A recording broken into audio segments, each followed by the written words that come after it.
what I'd like to do now is invite Dr. Dave Brzezinski to make a presentation to us on the geology of the Marcellus Shale in western Maryland.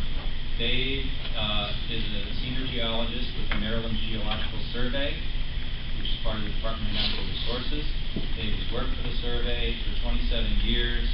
All of that time all of those years involved considerable time in western Maryland. Dave's PhD in geology is from the University of Pittsburgh, and I invite him to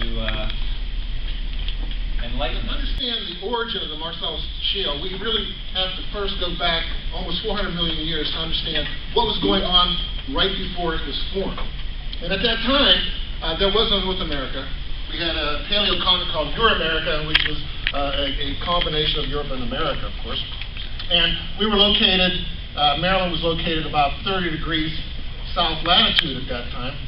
And eastern Maryland, right in here, was beneath a very low mountain chain that had been formed about 25 million years earlier. But all of western Maryland, from about Hagerstown westward all the way to Columbus, a shallow inland sea covered all of that area. And then the water depth probably in the order of tens, maybe a couple hundreds of feet.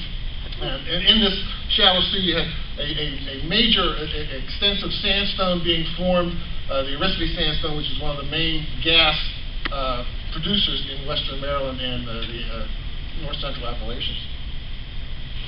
Off our eastern coast, there was a chain of volcanic islands, sort of like the Japanese islands are today. This chain of islands spewed a lot of volcanic ash, which are recorded and present in the rocks of that time in western Maryland and all through the mid-Atlantic. And this volcanic chain was called Acadia. If we look at a paleotectonic cross-section through Euramerica at 410 million years, or right at the beginning of the Devonian period, you can see that here in Hagerstown, we were right at the edge of this inland sea. Baltimore was beneath a very low mountain chain, and Acadia, which was off to our southeast, was moving towards us by tectonic forces. And it ran into this Euramerican continent right around 380 million years ago, and it's marked by a very thick volcanic ashfall, which are present all through the mid-Atlantic, all the way westward to Indiana. And as this occurred, this mountain chain in eastern Maryland was forced up even higher, and as it did, the areas to the west were buckled down, sort of like a bending of a car fender in a collision. And as it did, that shallow seaway, which was present in the early part of the Devonian, was depressed even further, and you had developed a very deep inland sea, and this is where the Marcellus was formed. So here in block diagram, we're right here in Hagerstown, right at the edge of that seaway, in the early part of the Devonian period, 400 million years ago or so, a mountain chain in eastern Maryland, and this seaway extended all the way into central Ohio. The Acadian volcanic chain was pushed against eastern North America, eastern Euramerica, uplifting this mountain chain, depressing the area, and the depth of this deep seaway ran right through the panhandle of western Maryland between Cumberland and Hancock. So the greatest depths there, there's argument about how deep the water was, but it's probably safe to say that in the order of hundreds, maybe even thousands of feet. So it was a considerable inland seaway. But the problem is it wasn't open to the ocean.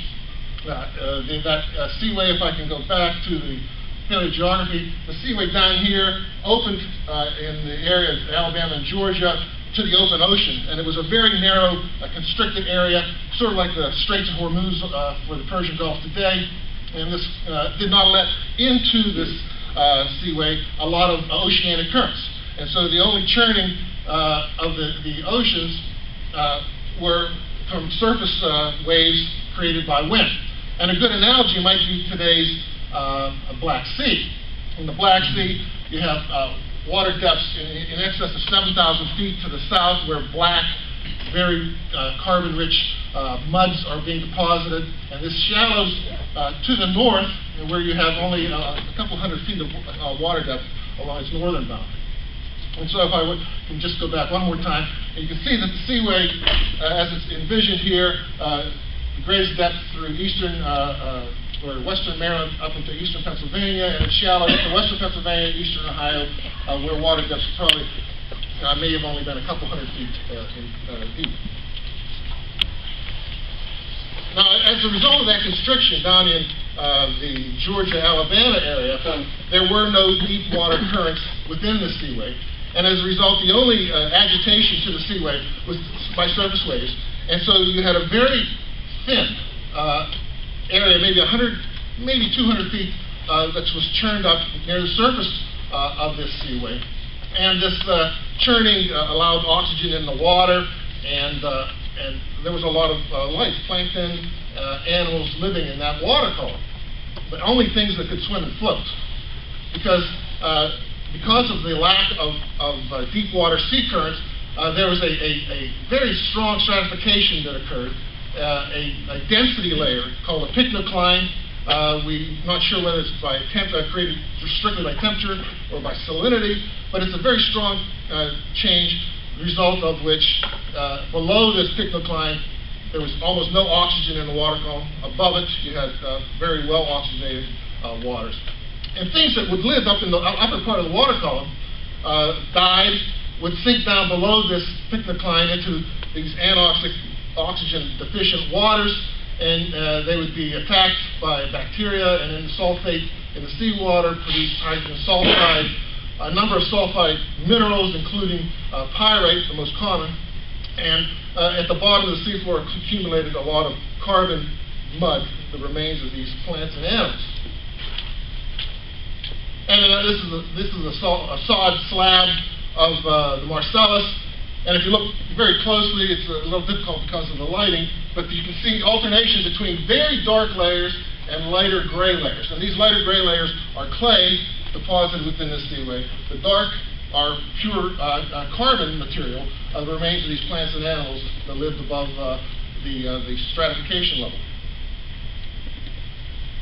If we look at the amount of total carbon in the Marcellus, so we don't have any record of this in Maryland. We have not done a study of that yet in Maryland, but we hope to. From adjacent Pennsylvania, this is a core from Allegheny County, Pennsylvania, near Pittsburgh. And if you look at the amount of TOC, which is total organic carbon preserved in the rock, you can see that the Marcellus has up to 7% in this particular core, maybe a little more than 7% in the lower part of the Marcellus, which dies down below 1% in the middle and then goes back up to about 3%. So the amount of carbon preserved in the Marcellus varies depending on where you are in that sequence or succession of shale. And the lower part being up to 7 or 8%. I've seen records of up to 10%. But in any case, a good source rock is anything with more than 1% total organic carbon preserved. And this has 7 or 8, 10% in places. An excellent source rock has 3%. So in any stretch, the lower part of the Marcellus, at the very least, is a very good source rock potential. But just having the carbon preserved by itself is not good enough. The fatty acids of all the animals and plants that existed and accumulated in the seafloor accumulated as this amorphous mass of hydrogen-carbon molecules called kerogen. And kerogen in itself is not a particularly good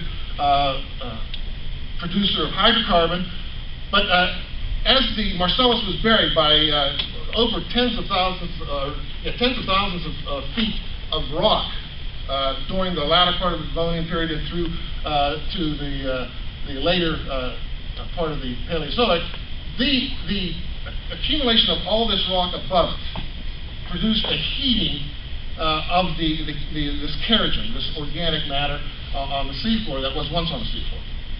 And the heating of this kerogen actually breaks the molecular bonds between the hydrogen atoms into progressively shorter and shorter molecules.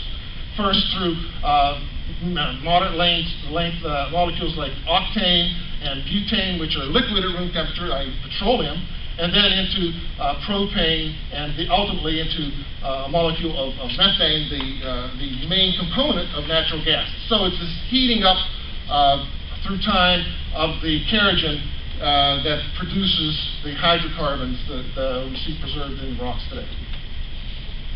Now, for many years, the drillers in western Maryland, their main target was the Oriskany sandstone. This white sandstone, and this photograph is from Berkeley Springs, West Virginia. And you can see this is that sandstone formed in that shallow sea about 400 million years ago at the beginning of the Devonian period, right before the Marcellus was formed. And you can see the sharp contact with the overlying dark gray shales of the Needmore and then the Marcellus. But drillers who had drilled through to the Oriskany for the longest time had recognized that the black shales above the Oriskany had a show of hydrocarbon within it. But there was no way of extracting it. Because of conventional drilling techniques, the shale itself was not producible. And so it comes down to a new method of drilling called unconventional drilling or unconventional production. In a traditional gas reservoir, there are three main components. The first is the reservoir itself. It has to be some porous or permeable rock that can hold all the gas. It has to have a layer over top which would prevent the gas or the oil from escaping. It's called a seal unit. And then there has to be some sort of organic rock adjacent to it from which the hydrocarbons are produced. So any conventional gas reservoir needs those three components. In unconventional gas or shale gas type products or reservoirs, all three of those components are contained in one rock unit. And in the case of the Marcellus, the source, of course, is the Marcellus. Because the Marcellus is fine grained, it actually acts as the impermeable or seal layer. And the reservoirs are actually fine fractures within the Marcellus that contain the gas. So unconventional reservoir has all three of those components in one rock unit. And the main product which allows exploitation of these unconventional resources is called the downhole mud motor. It's this in a conventional well. The drill is mounted on the end of a series of pipes which are turned at the drilling platforms vertically down into the reservoir. But in an unconventional or directional drilled reservoir, you need something to allow the drilling stem to go from vertical to horizontal, because you want to penetrate into the target interval horizontally to extract as much as you can. And that the downhole mud motor allows that to happen. In the downhole mud motor, only the end of the drill stem turns. It's propelled by hydraulic fluid, basically drilling mud and water that are forced down at very high pressures. It turns this end grinder and allows the rock to be ground at high pressure, then forces the chips up to the surface. And so, because this part of the drilling stem is not turned, it allows it to be bent in small increments to go from vertical to horizontal. And then quickly, the process of drilling a unconventional well, you start out by drilling down below the lowest freshwater aquifer, which is somewhere in the order of 500 to 1,000 feet. That part of the well is cased, and the casing is cemented into place, and you continue on down to a point about 500 feet above the target, which is the Marcellus in our case. And at this point, all of the drilling has been conventionally. Everything was turned from up here in the drilling platform. And all these drilling tools are pulled out of the hole. The well is piped and cemented again, and then the downhole mud motor is inserted. And at that point, they very slowly have the drill stem bent on increments, and then go horizontal in the target interval, the Marcellus here. Now, they don't drill the lateral or that horizontal part willy-nilly. It's actually predicted what direction they're going to go when they start drilling the hole. That's because most of the fractures contained within the rock in the Appalachians were formed during the creation of the Appalachian Mountains about 250 million years ago. And the propensity of fractures is actually a trend oriented in basically a northeast to southwest direction.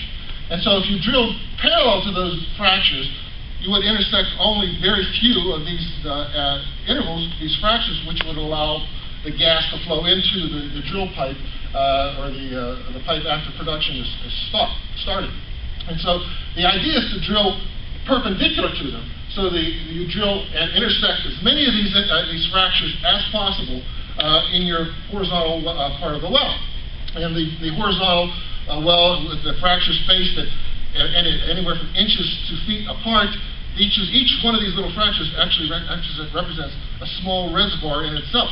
So you want to intersect as many of these as possible. Once the well is drilled, it's cased again with pipe. There's high-pressure cement that pushed down, and it's cemented into place. Once that's cured, there's a tube with directed explosives sent down the hole in sections of somewhere 20 to 30 feet. It's called a perforation gun, but it's basically just directed explosives that explode out in every direction and perforate that tubing that had been placed in the hole. And that allows access to the rock beyond the tube. And so they do sections of this perforation and fracking, and after the perforation, they pump out intense high-pressure water with a slurry of sand. The water forces all of these fractures apart. The sand fills in and props open these holes once the pressure is released. Now, there's been a lot of question as to whether the fracking can penetrate up to the surface, and this is a study published in the Oil and Gas Reporter in 2010. This is for the Marcellus in Pennsylvania, Ohio, and West Virginia.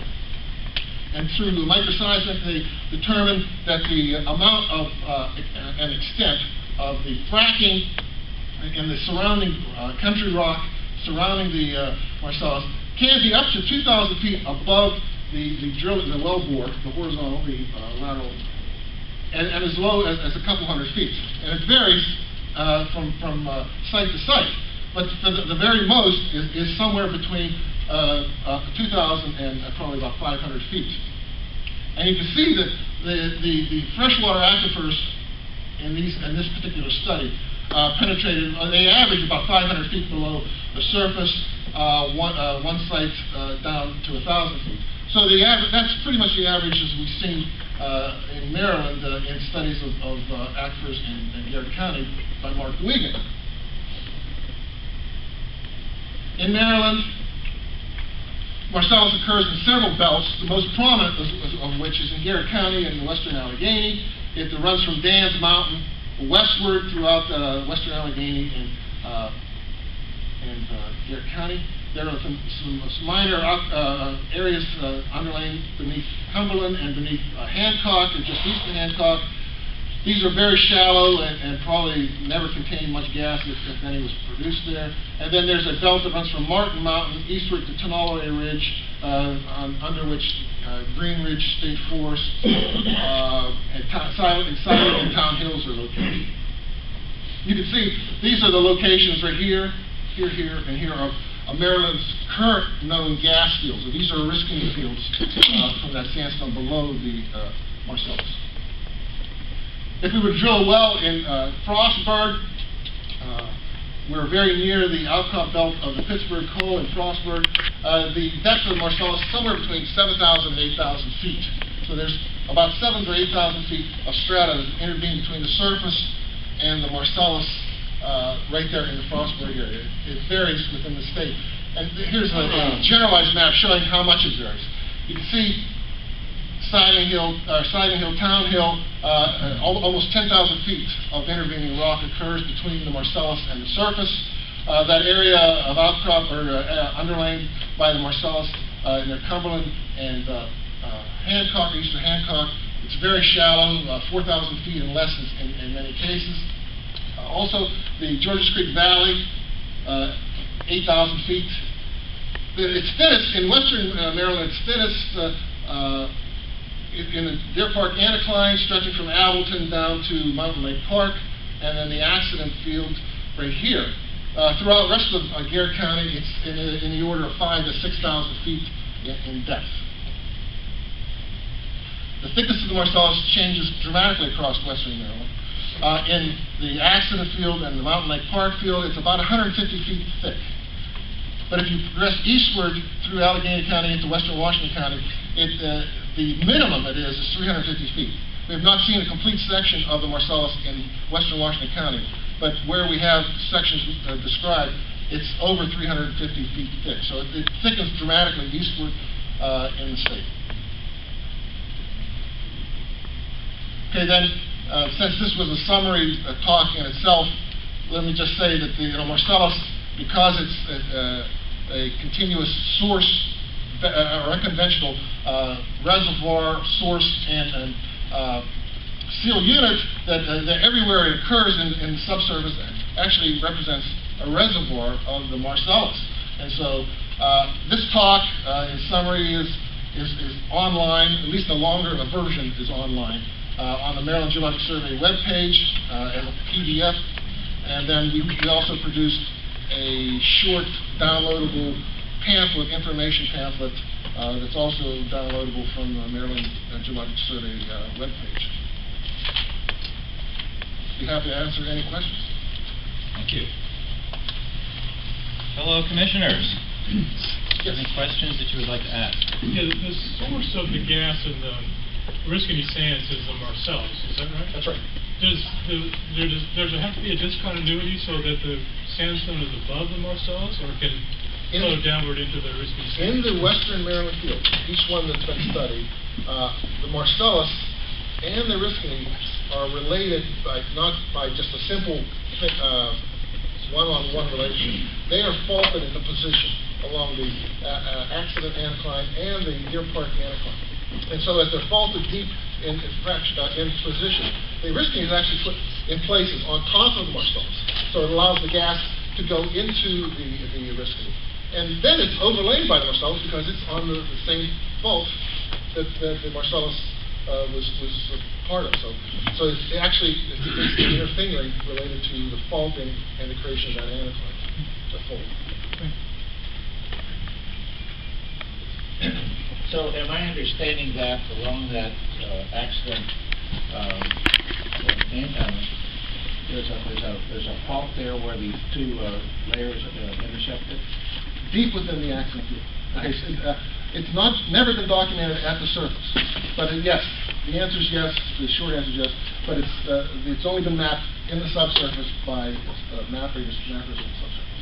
We've heard over the course over the last year or so that there've been a number of incidents, especially with injection of wastewater, at some fault or there's some slippage or something causing minor earthquakes in those areas.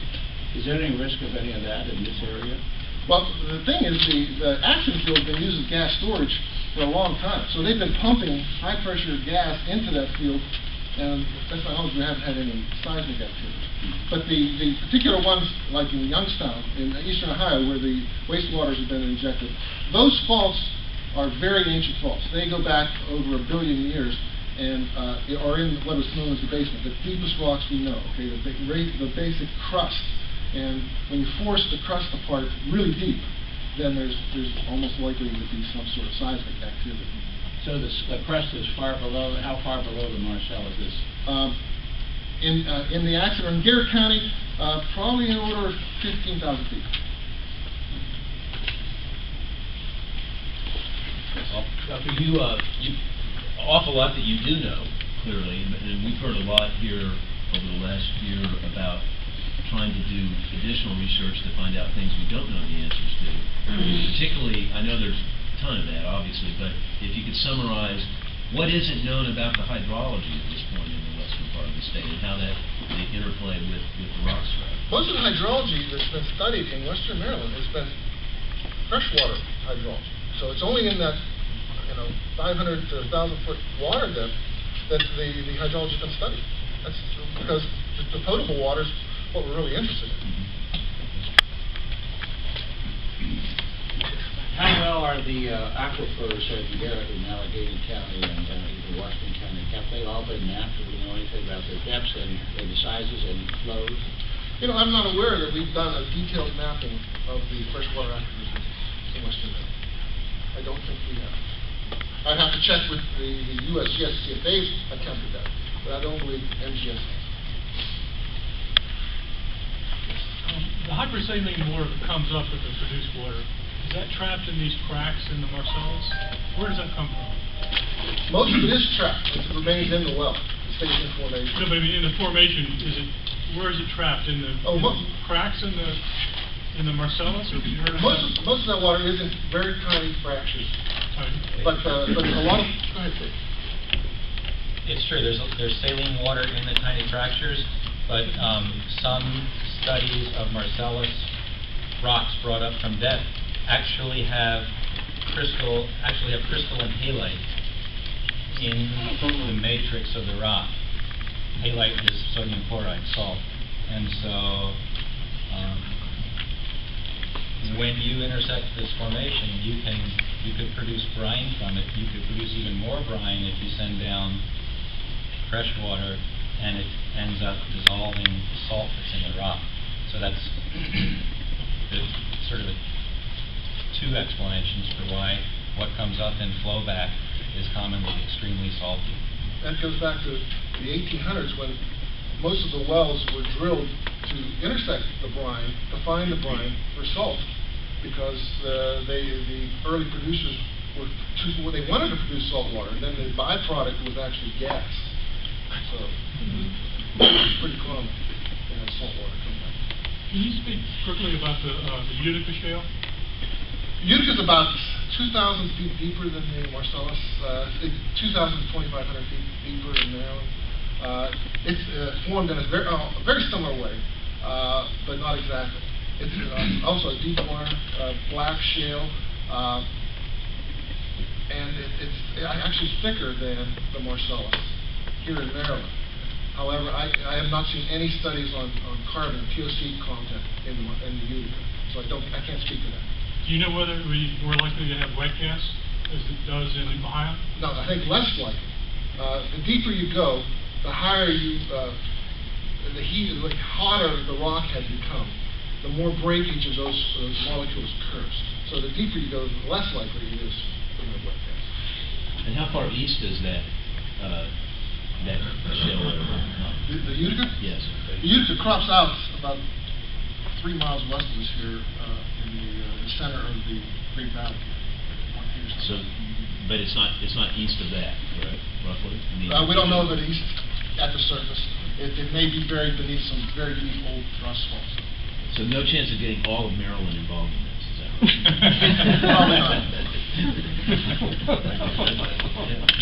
Do you want to mention something about the way that black shales scavenge uranium and how that plays out in terms of naturally occurring radioactive materials?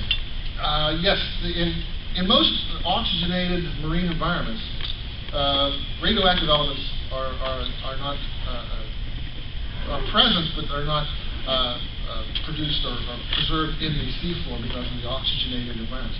In these environments where you have anaerobic or lack of oxygen, the radioactive elements tend to be deposited deposited with the carbon, and so you have very high levels of radioactive elements within them. It's just like coal. Coal beds have a tendency to have a lot of radioactive elements because they are produced in oxygen-deficient environments likewise. But so these black shales have a tendency to be enriched in the radioactive elements, and which it conceivably would be a problem with the fracking waters. But I've seen the amount of radioactive elements that come up with fracking water, and it's not a... But after extracting gas from the Marcellus, to go ahead and re-drill down to the Utica to capture any that may be down there. What is the likelihood? I think that's what drillers are thinking, or hoping. I think, at least in western Pennsylvania and eastern Ohio, I think they're going to use the availability of well sites to produce from both. Okay, well, thank you, Dr. Brzezinski. That was very interesting and very informative. Appreciate that. And surely the public also appreciates the availability of all this information on the Maryland Geological Survey website. The next phase of our meeting is a presentation on industry practices, and we're going to talk about developing a well and cementing it and making sure that seeing what industry does to make it very, very safe. Our speaker is Glenn Binge, who recently retired from ExxonMobil. He worked at ExxonMobil for the past 23 years as technical cementing specialist. While at ExxonMobil, he oversaw the cementing technology for their global drilling operations.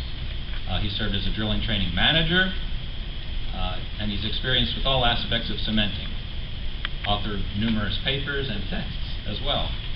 Past chairman of the API, American Petroleum Institute, Subcommittee 10 on cementing. He's served on advisory groups for the U.S. Department of Energy, the U.S. Minerals Management Service, and he's past president of the New Orleans chapter of the American Association of Drilling Engineers. I've been involved in the industry for quite a while. I've done everything from CO2 sequestration is a project and stuff I'm working with now, and trying to build wells right. That's what I've done for a living for an awful lot of years. And we can do it right. And I have an obligation, actually I have a moral obligation to do this right. I'm glad to see you trying to limit it. You know, it amazes me because that's one of the things I took up in the last few years.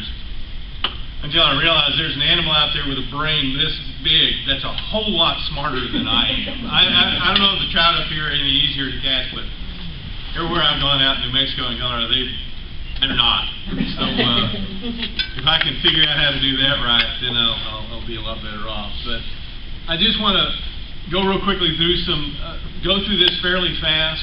I'm an engineer, so I'll apologize. I've got try to stay away from a whole lot of data, but what do we got in the industry, and what are we doing? What are we trying to do, especially through API? And you'll notice the API up in the corner because I've done a bit of work with them too.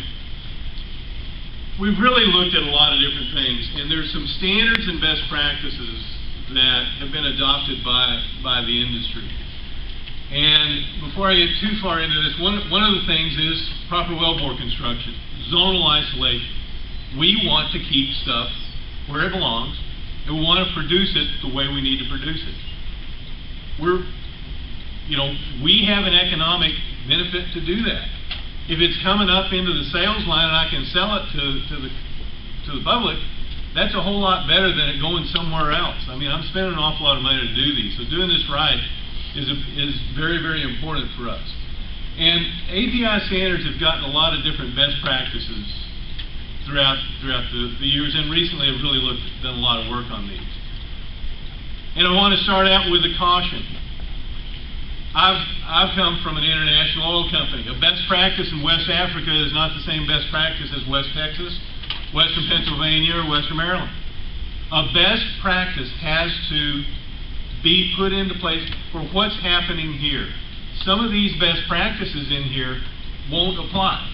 You know, I got to drive in yesterday. I didn't see a single jacked up or floater rig on the way here.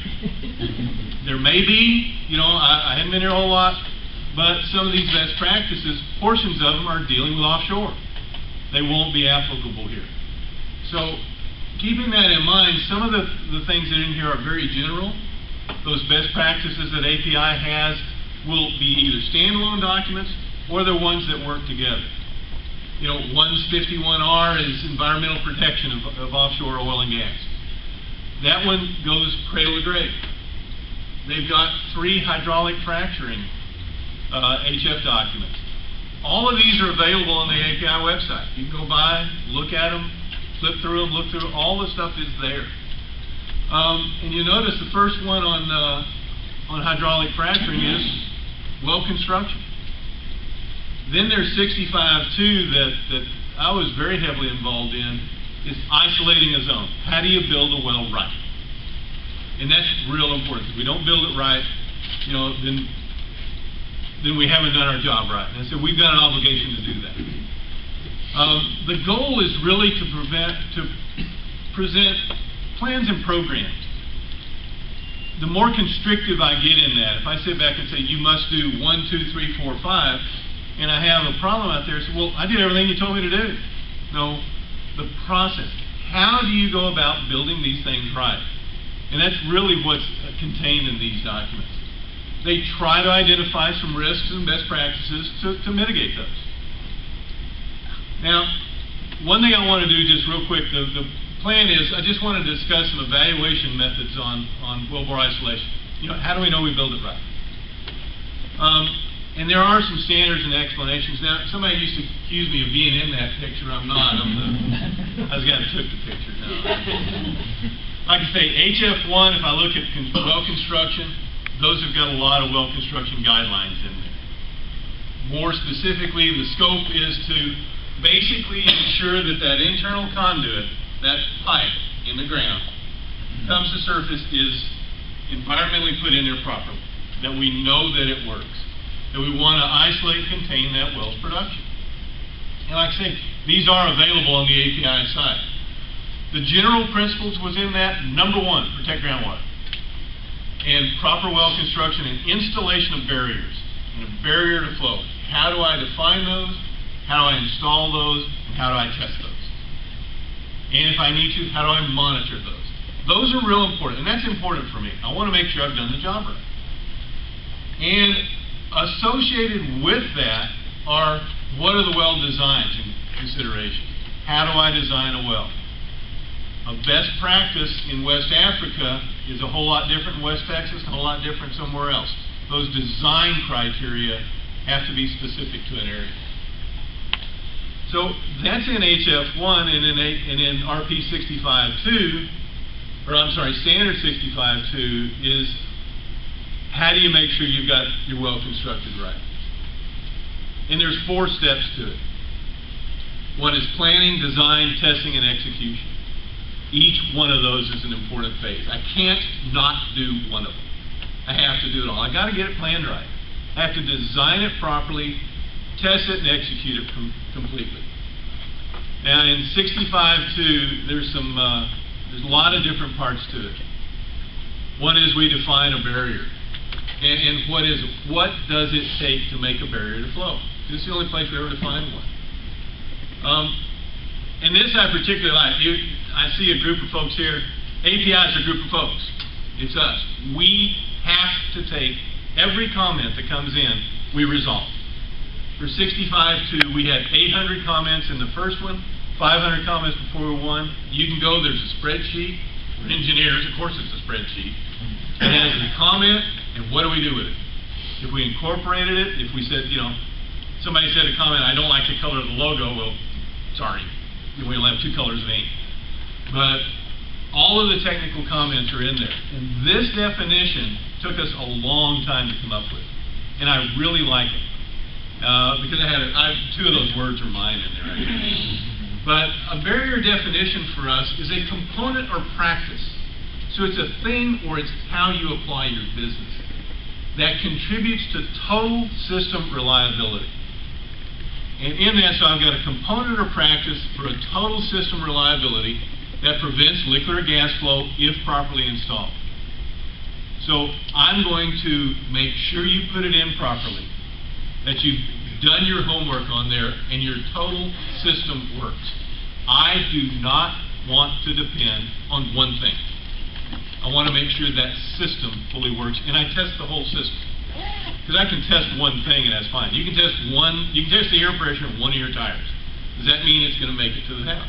No. You can test your tire pressure on all 4 of them. Does that mean your car is going to make it? No. You've got to test the whole system. And that's the requirement for these barriers that we put in 65.2. And that'll apply West Texas, West Africa, and West Maryland. That one's really kind of nice. And again, these are all available on the website. Now, depending on which side of the Red River separates Oklahoma and Texas. That's either cement or cement. But so cementing practices if you're in Oklahoma, or cementing practices if you're in Texas. It's accepted design practices as well as execution. We have to look at, how did we drill that well? You saw pictures of the horizontal drilling. How was that drilled? And what kind of bits were used? How big is it? Where is it? What happened when it was drilled? What's your drilling fluid? Is it water? Is it a foam? Is it air? What did you drill it with? What's your engineering design? You've drilled it with all that drilling fluid. Now it becomes mud whenever I'm getting with it because I need to get rid of it. I need to put my slurry design, test it. How is that to go in there? And then how do I execute? QA/QC, execute it per the design.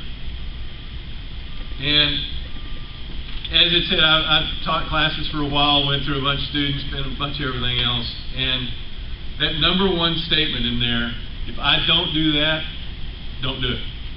What's the objective of the job? Why are you doing it? And what do I need to do to meet that objective? And then how do I evaluate against that? And that objective can be, that doesn't necessarily apply to cementing. It can apply to anything that we're doing. Why am I doing it? What do I need to do to make it successful, to meet those objectives? And how do I evaluate to meet those? And that's really core in a lot of this document. And so it's not, it's a best practice of how are you going to do those three things. In pre-job engineering, it used to be I remember starting in school, had a class in slide rules, believe it or not. And now we've got computer programs that we can really evaluate things. We need to use those. As a matter of fact, 65.2 says you don't get a choice, you shall use them. You're going to use the technology that's available to you. Some people say, well, but I don't have that. Well, go get it. They're out there and use it. Optimize what we're going to do. Look at laboratory data. Make sure that what we're getting ready to put in there makes sense. Then, now that I've got a computer design, can I do that in the field? And I want to make sure that when I execute it, I'm paying attention to the different things that I've put into that program. Flow rates, fluid mechanics comes into play. Pipe movement. Can I move that pipe? Can I get energy into that well bore? Are there downhole tools I can use? There's a lot of talk I heard from the Meccano centralizers. Well, what are those? Those are big chunks of metal that move the pipe to the middle of the hole. They're good to use, but I want to make sure I utilize those appropriately. Then I get into the execution. So I've done a computer design, I've done my engineering, I've done my planning for that execution. Now I get into the plans for doing the job. What are my pressures going to be? What are my rates? What are the volumes of different things? And density control. Because I've got to make sure all my fluids are put in there properly. Then, and only then, once I get through all of that, can I do my evaluation? An evaluation for me is very, very interesting because that's a lot of what I did. And I've got a number of sets of data sets now because I don't want to evaluate on one thing. I don't, if somebody says, oh, I've got one data point in here, so what? I want 3. I want 12. I'm an engineer. I love data. And I've got a number of sets that I can use with that. One is I've got all that pre-engineering, all that laboratory testing, all that other stuff. I've got my job execution logs. I've recorded stuff on the well. And I've also got some things I can do afterwards. I can do post-job testing. I can do logging, a lot of different things. The job execution data, I said I was going to do certain things a certain way. Did it do it? Did I pump the volume that I said I was going to pump? Did I have what we call returns? I pump a gallon in, did I get a gallon out? I pump a barrel in, 42 gallons in, did I get that volume out? If not, what happened? What does that mean to the job? So I'm not depending just on the engineering software. I also want to look at what happened on the well. You said you were going to do this. Well, what happened? I've got my blueprints for building the house. Is it next to the house, or is it something different? Did I do what I said I was going to do? So I look at all these different data that I've got there. Then I will do a comparison of what I thought I should do, what the engineering did, and I look at all the different testing that I can do. And I will do that comparison of everything. I put up here different things. Pressure integrity testing.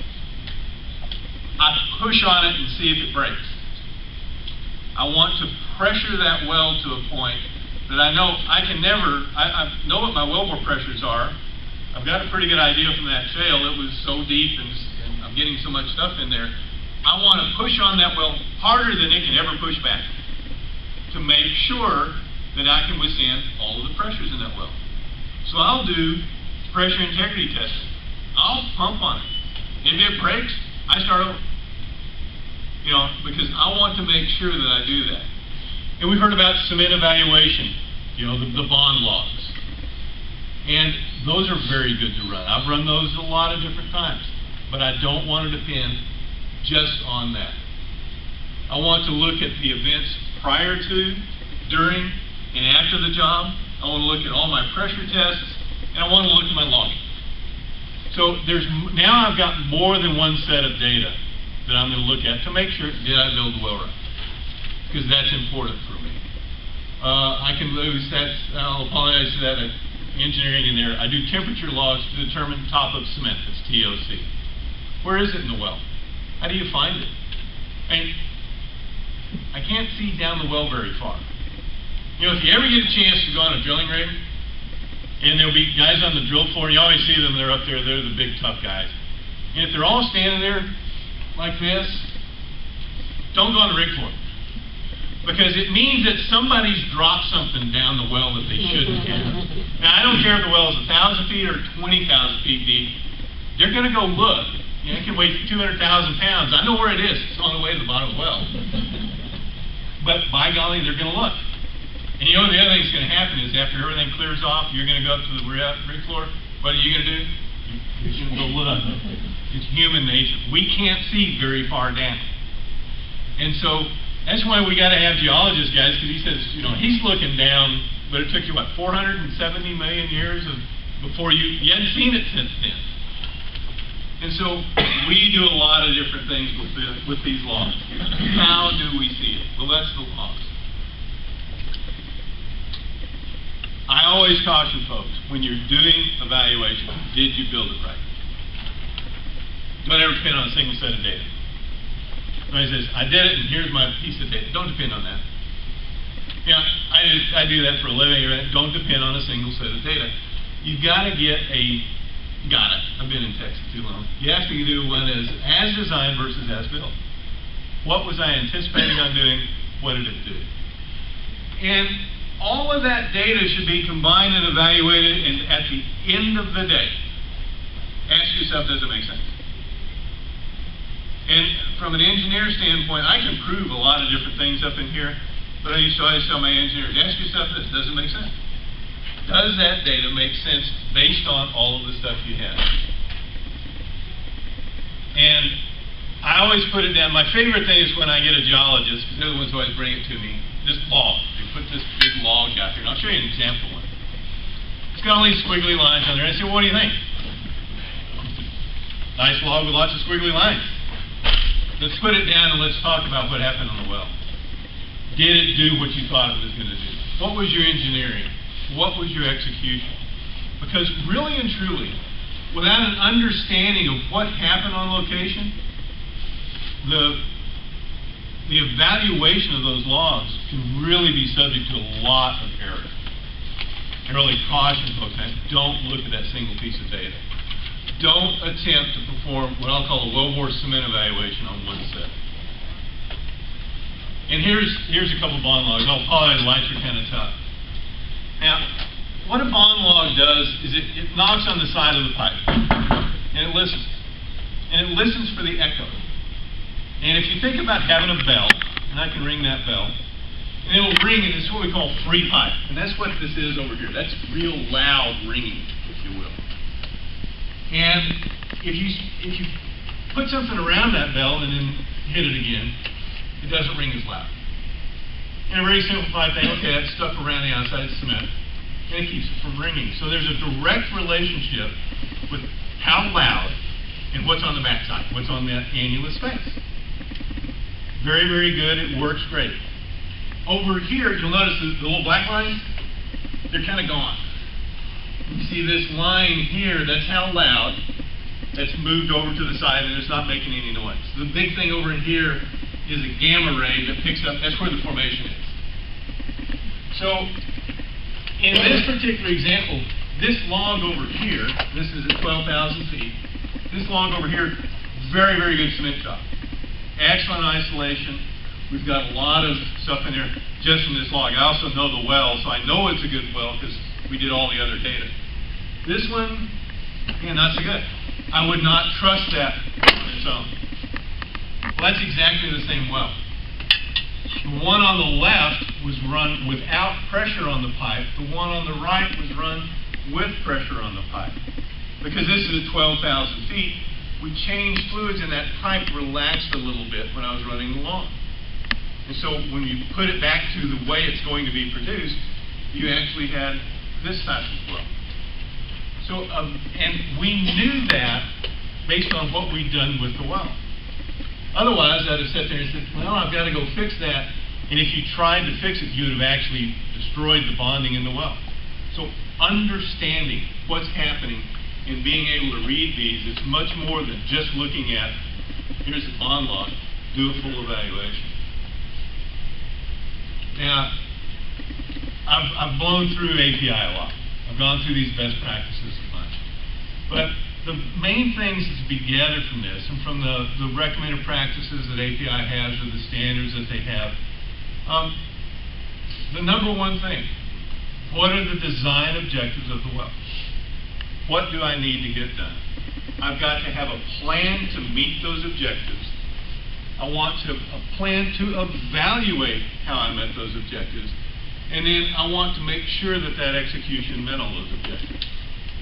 And that's how I can design and build a well, to do it right, to make sure that I've got this isolation correct. Now, 65.2, I keep coming back to that because that's really an isolation and design standard. It's been adopted. Bureau of Land Management just adopted that into their requirements. MMS did the same thing for offshore. They're saying follow the guidance in here, and it's a nice little document. But the main thing it does for me is this second paragraph. I mean, I came from an oil company. I'm a driller. Drilling, by the way, is the sexiest thing on the planet because anybody see Armageddon? You know, who saved the planet? I mean, you know, we have a action hero that was a driller, Bruce Willis. You know, but you know, the geology, that guy wasn't an action hero with him. And John Wayne's been a driller too, so it's got to be good. But the thing is, it makes us talk to each other, and that's a good thing. It opens up an avenue of discussion between the operator and other parties, be that the state, be that the local, be that the government, be that whoever. To sit back and say, let's talk about how we're designing this and how we're mitigating all those risks. And that's one of the big things about 65.2 and some of the other documents is that we're really trying to open up that dialogue. I have to put this up. This is not a cement job that's been done in the U.S. That's Pennsylvania. Yeah, Western. No. This is actually India, fairly recent. I like the fact that the one guy with a hard hat is the furthest away from the action. We don't do it that way. By the way, that's a fact job. It is a very unique. The mixing system is right here. There's the tub where the cement's going in. That's actually not it's a fairly old, I wish I could say that's a very old picture, but unfortunately. Which company did do that? That was actually, I didn't know how much time we have, but I'd rather just talk and take some questions if y'all have got questions about it. Wellbore isolation, wellbore construction, drilling, or different things. That's what I've done for a while. So, yes, sir. Chairman. Do states or local authorities review the logs with the engineers daily or over time? Who makes the decision that it's fine, it's good? Great question, because it'll depend on, you know, every cement question will start with it depends. So I'll apologize for that. I'll take BLM land in Colorado. The folks up there, we do review those with them. Texas Railroad Commission in certain districts, the folks in the district office will take it by, we'll review it with them. But we also review the plans ahead of time to go by and talk with those folks. So that's actually a fairly common thing. And Canada and Alberta, they review every one of them, and they go through the analysis of it. And so that's a fairly common thing, because y'all are going to make or somebody make a recommendation. You run a log on every well. Okay, great. So you're going to get a whole stack of squiggly lines, and unless you talk about it, you're not going to know what they mean. And so that's one of the nice things about, I think, some of these things is they encourage that thing. But no, that's actually very common in a lot of areas. That they'll sit back, bring it by, visit it, and we'll talk about whether it's okay or not. And if it's not, how are you going to fix it? Before you do anything else. And so that's a fairly common thing, both federal land as well as state lands in a lot of places. Yes, sir. These determinations are made before when? Before you do the hydraulic? Before you go, it could be before you do a fracturing job, before you drill a well further, before you do any completions. That's right. It may be, and you've got to wait a little bit for the cement to set. So it's going to take you some time, but you have to confirm you have isolation before you do something else. And so that's exactly right. Yes, sir. If you find a well that's bringing too much sound back, meaning it's not properly drilled on, is that well basically grout totally shut and abandoned? Or how would you repair something that the grouting hasn't followed? Real good question. One of the things that we'll do is I can go back and I can fix it. We saw some examples where I can use a perforating gun. So I can poke a hole in it through two places, and I can do what we call squeeze cement. I'll force cement under pressure down into an area. I may circulate it, pump it from down low to high. I have certain repair techniques. But again, once I repair it, I need to go back and evaluate it again. You shouldn't depend on the fact that, you squeeze the well and everything's fine. No, go back and check it. And so there are ways to repair those. And there is a failure rate with cement. We don't get it done 100% of the time every time. Let's say I don't get a pressure test. I go back in, I do a repair job, a squeeze job, I retest, confirm that I've got a successful job before I continue drilling. And so there are repair techniques for that. If I find that after a period of time, at some point in time, you say, I can't fix that, so I have to abandon that portion of the well, and I may have to come up and re-drill and rework it. And that's, you obviously want to make sure you don't have to do that, because that's pretty bad for the economics of the project. But you have to do it. But there are repair techniques. And after you're finished using that well, then it's no longer pressurized. And you said you could have a well that's shown you had a problem, so you pressurized it, and things swelled out. So then once the pressure is removed, let's say 20 years down the road and you're not extracting gas, can that well then leak? It won't, and the reason for that, and the example of that, the distance that thing came in was less than a sound wavelength, so it's way smaller than here, but it's whether it was acoustically coupled in there. One way to make sure that when I abandon that can't happen is I'll abandon it with what we call a weighted fluid. You don't put just water in there. Maybe you abandon it with salt water that weighs 10 pounds per gallon versus 8 pounds per gallon. So that pressure's, and it's never going to not weigh. The ocean water is going to weigh what it is forever. And so that would be in your abandonment technique. So knowing that you had that, you may change the abandonment of that well 50 years from now to say, you need to remember that I'm going to, when I put all those final plugs in there and everything else, then I'll abandon it with a weighted fluid. And so I've got two assurances in there. Again, I may come up also and cut that pipe off at another way and lay another plug in there. It has to do with, I need to worry about my abandonment before I ever start drilling the well. Because if I do that, it makes it a whole lot easier on me. Yes, ma'am. These API standards and guidelines are voluntary. Yes, they are. Do we have any indication of how many shale sites across the country are abiding by them? We really do, because, I mean, if you look at North Dakota, because I just got back from there, it's API itself is us. If y'all want to comment on an API document that's in there, please do. We take all of that. It's a very transparent, very open process. But they are voluntary for anybody out in the industry. where it becomes, I'll take Gulf of Mexico since that was just recently passed. If you drill a well in the Gulf of Mexico, they're no longer voluntary. That is, you will, because the MMS, or I guess they're now Betsy, they've gone through so many name changes, said, oh, if you're going to drill out here, you're going to follow these guidelines. North Dakota just issued April 1 some new guidance that said, oh, if you're going to drill out here, these are the, follow the guidance in 65 too. And so, as an industry, we're trying to put together, here's some best practices on the way to do that. And the adoption of those by, like I said, BLM is Pennsylvania has some, West Virginia's pulling in parts of these, North Dakota and such is, they're saying, yeah, we like these, they're best practices, they're out there, they make sense. We want you to utilize that.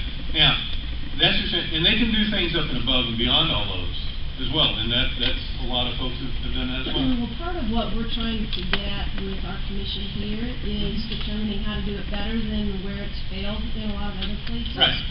So in states where we have had problems, where there have been problems at shale gas sites that have led to public health, environmental, and safety violations, were those well sites using these standards? Nope. Do these standards, have you gone back to review, like, are these truly the best practices laid up against where there have been problems? Do they need to be revised and improved to reflect the problems that have flared up in various places? We have, as a matter of fact, 65-2, the standard was recommended practice. We redid it post-misconduct. We did a lot of should statements to shall statements, that you're going to do this. You're going to run engineering software, for example. We looked also at a lot of the land in the shale plays and did the same thing. We've moved from a recommended practice to standards in a lot of things within the API, and those include shall statements. And that those design parameters involved with that. And we do look at those failures. Because I have an obligation to do this stuff right. And as a member of the API and one of those guys that writes those standards, we really try to sit back and say, what's important, what do we need to do? And we've had a failure in somewhere, boingo, and I look at that and say, what failed and how can I keep that from happening again? And so we'll do a failure analysis quite often on this. And we did it on a not just the U.S. basis, we did it on a global basis. There's a couple of wells in Nigeria that are currently blowing out. Well, what happened with those? And we'll ask for the data and API in that committee. We'll sit back and say, here's what happened. They didn't follow that standard. Okay, well, if they had followed that standard, that wouldn't have happened. Again, we don't force application of that, but we do look, do we have something that would have addressed that? One final question. The Obama administration recently came out with some new regulations related to trying to improve trapping of the gases that are released when the wells are first tapped or flared. Right. And the industry pushed for a phase-in of this rather than trying to do it immediately, suggesting that the green completions technology might be hard to come about. As a cement expert in this industry where, as you said in the beginning, it's your job to try to capture all this stuff, and it's in the industry's financial benefit to, every molecule of gas that they trap and collect is a molecule of gas they can sell. Yeah. And we know that the climate change impact of methane gas is so far above and beyond other forms of carbon that there are multiple reasons for both the industry and the environmental community to come together to make sure that this is done right. Can you comment on why you think the industry wanted to push back on the implementation of this new guideline, given that it would be in their financial interest eventually to be able to capture it? Yeah, and I'm going to answer your question. I was going to avoid it because I'm a technical guy. So I know how to keep that from happening. Now, as to the why, and I'll look to the folks that understand that a little better, because for me, getting better gas mileage is a good thing. But the auto industry, they've got the technology, but they always push back on it. we need more time to implement that. And as an engineer, if I'm looking at this, I need you to do this tomorrow. Is that a best practice everywhere? I want to make sure I've got time to evaluate to make sure I'm doing it right in one place or in each place. So to implement it immediately, and I don't know all of the details or anything. Delayed till 2015. Because I'm a driller. I'm going to build the thing right, and you're a production guy, and you've got facilities you're going to put into place. Can it be done faster? Can it be done slower? I'm really not I'm not the guy to ask about that. I like doing things quicker because that's for me 3 or 6 months. But then I'm a driller. I go out. I'm going to put the best borehole in the ground I can, and I'm going to go to the next place and do the same thing. And I want to make that construction process very consistent, transparent, and evaluated properly. Shouldn't then the API standards be incorporated? Like, why does the federal government have to come in and say, you've got to capture this gas? Why don't these standards exist in a way that if the technology exists and you know how to do it, why isn't that part of the standard? That's on the production. I don't know. I can't answer. Don't know. I know that there will probably be one for that, but that's a different group. How old is 65.2? 65.2, the standard 65.2 is December 11th, so it's pretty new, less than a year after the Macondo thing came. I'm sorry, of 10. So it came out with rework. The original 65.2 is about 10 years, or no, I'm sorry, about 6 years. This is the second sort of high-profile presentation that API has made in Maryland that I'm aware of. I know you did one in Annapolis. Yeah, Jeff came down and did that. Tell us why you feel API has written the book already on best management practices, and how is it that Maryland can benefit from what you're proposing? Well, I think and you asked a very good question. We've tried to develop a set of, here are some best practices. Here's some standards that you can apply.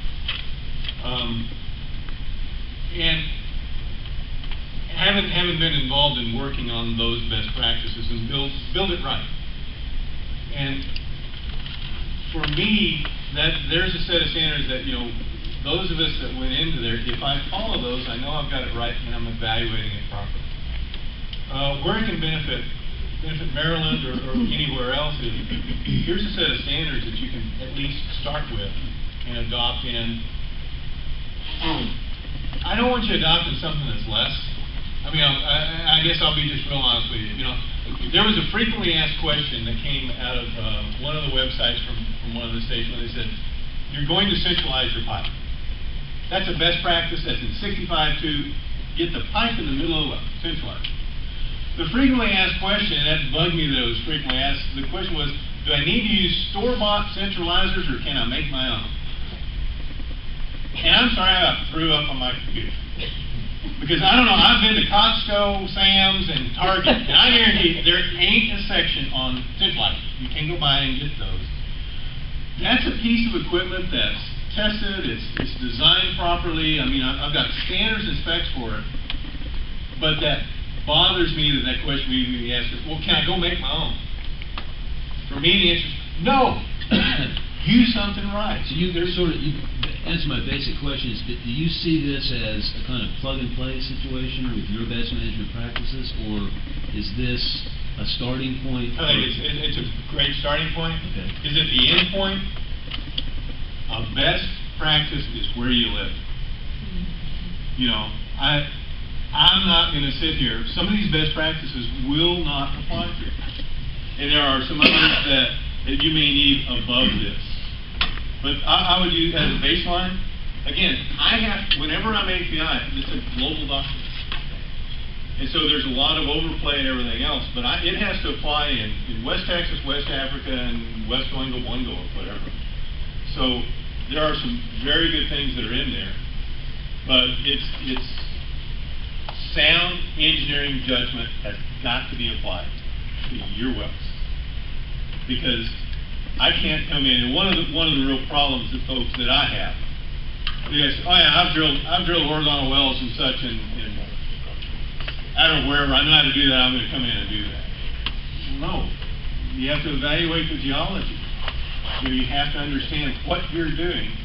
What are the objectives? And those objectives have to be specific to your area. Okay, I'm going to let you know. Could you add up for your quick? Based on your experience, are there any states or jurisdictions that are notable that they have comprehensive regulation and experience in managing this kind of thing?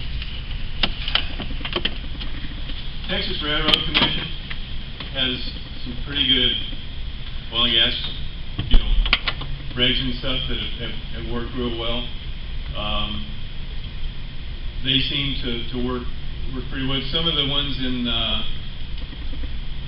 Oklahoma, places that have been drilling well, Texas, Oklahoma,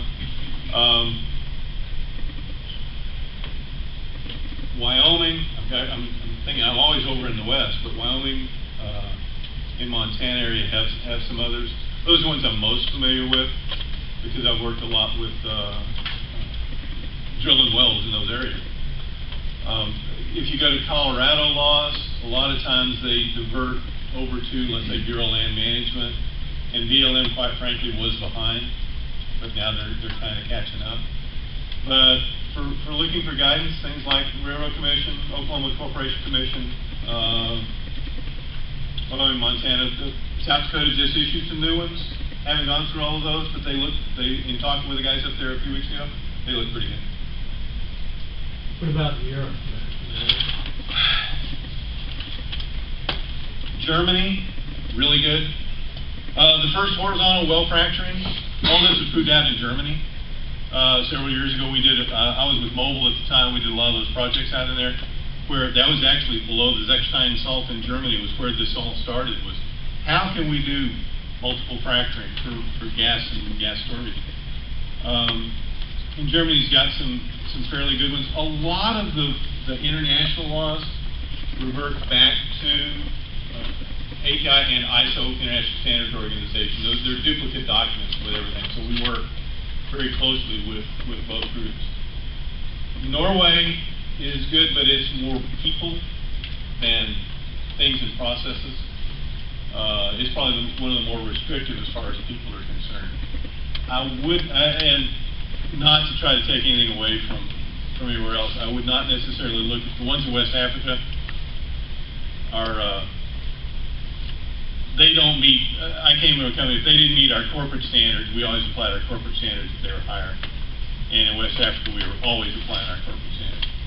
We didn't do we were way at above, we were going to do things that were above and beyond what they were requiring. But you can look at Norway, Germany, France, I'm not sure about that. No, I'm never sure about that. Yes, sir. Are you familiar with the draft report that the EPA released on their study in Pavilion, Wyoming? A little bit, not much.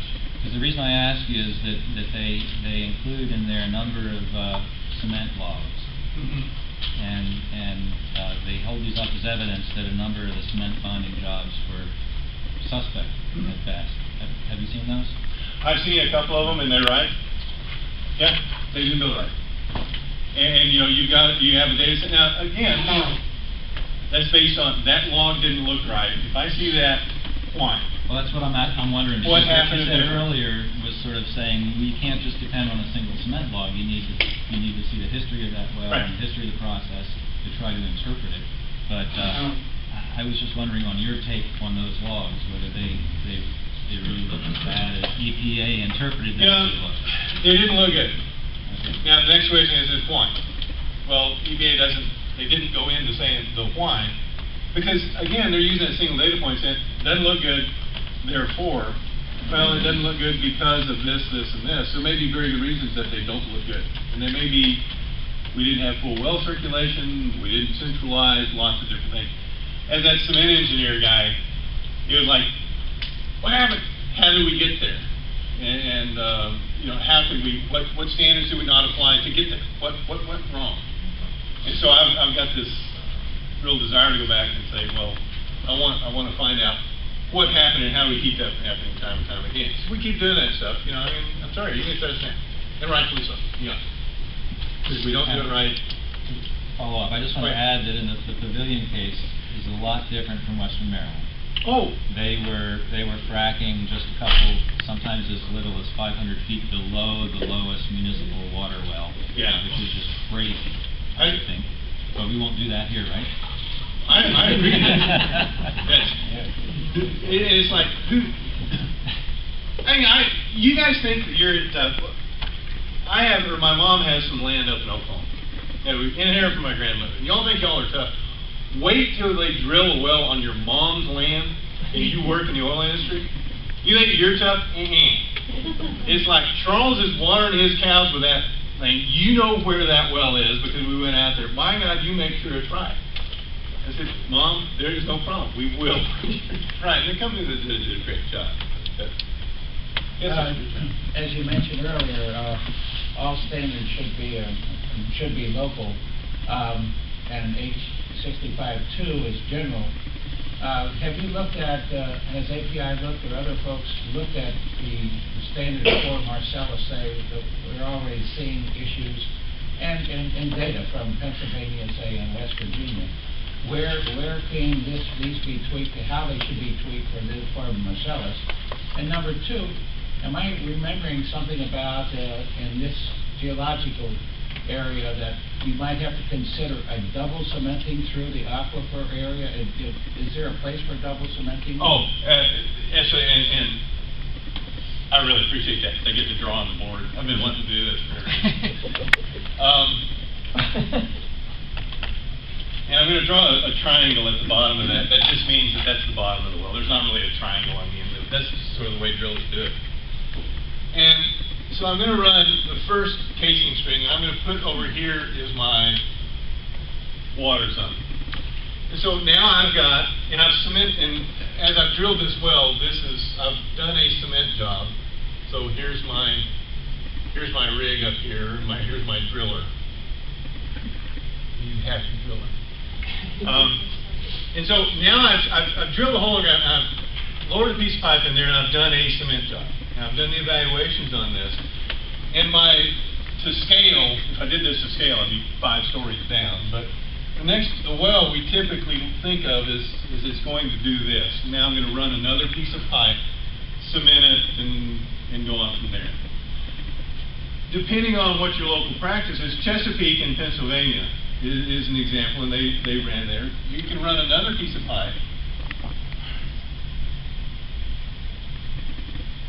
do a cement job, then you drill the rest of the well from here. So now I've got 2, I don't want to call them double cement job, but I've got more barriers if I define barriers in the well. The other thing about that is this gives me an opportunity to do a lot of things. One, I've drawn it to where, and let me take just this portion of the well. So there's my surface pipe. We'll call that intermediate. So do I want to bring cement top to right there, or do I want to bring the top of cement to right here? And remember I talked about pressure testing. I'm going to do a shoe test. Before I drill this section, I'm going to test the pressure integrity of that. I'm going to push on it. I'm going to push harder on it than I'm going to have anywhere in drilling this interval. And I'm going to try to break it. If it doesn't, then I know I'm all right. That lets me know, all right, I know that's pipe, that's cement, this is rock. So I know what the strongest rock or the weakest rock in that well is going to be. Because as I get deeper, rocks tend to get harder, if you will, because the earth's pushing on them. If I bring cement up to here, or if I leave this area open, what does that give me an opportunity to do? Oh, I can put a gauge on it. I can monitor it. I can let myself know that nothing's changed in this well because the gauge readings here. If the gauge starts getting way high, I got to do something. It's a monitoring process. So in the design of the well, is there an objective where I want to be able to monitor that annulus for a long time? Or is the objective, I want to make sure that I can bring cement up and make sure I've got returns in there? There's a trade-off there. I get returns of cement, and I make sure that I've got cement all the way up to here, that's belt and suspenders for here. But now I've eliminated an evaluation avenue for myself. Because if for some reason, whatever it is, that I've done all this work here, and then suddenly, and I don't know how I could have it happen, but I had a bad job here and it migrates up. What I don't want happening is pressure coming up here, going out and up. In other words, I want the weakest point of well. I want to be able to monitor that. I never want gas pressure here that's high enough to break that problem. Because now I've got a leak path that I can't control. So double cement jobs have a lot to do with how I'm going to design that well, not just for today, but for me, I can now evaluate.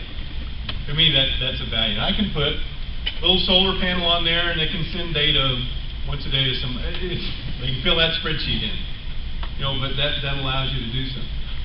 So it depends on your location, where you are, and everything else.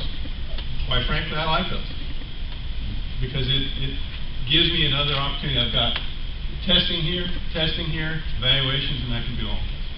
Now, I understand that over time, the brines and other toxic or caustic materials can degrade and will degrade these pipes and cement over time. How do you monitor that? Can you go back and test yearly or decadely or whatever? You can. And one of the things you do, and should. And one of the things you do is you don't have an eraser. You tell a guy that used to teach class, still don't have an eraser. I have this final piece of pipe. Don't produce up the final piece of pipe, use production tubing. In other words, I'm going to put another smaller piece of pipe in here. I'm going to put something down here. Now this goes around the corner and all that other stuff. I'm going to put something there we call a packer. And it's basically a honking chunk of metal and rubber. And when I squeeze on it, it puts a seal right here so that all of my production's coming up that tube.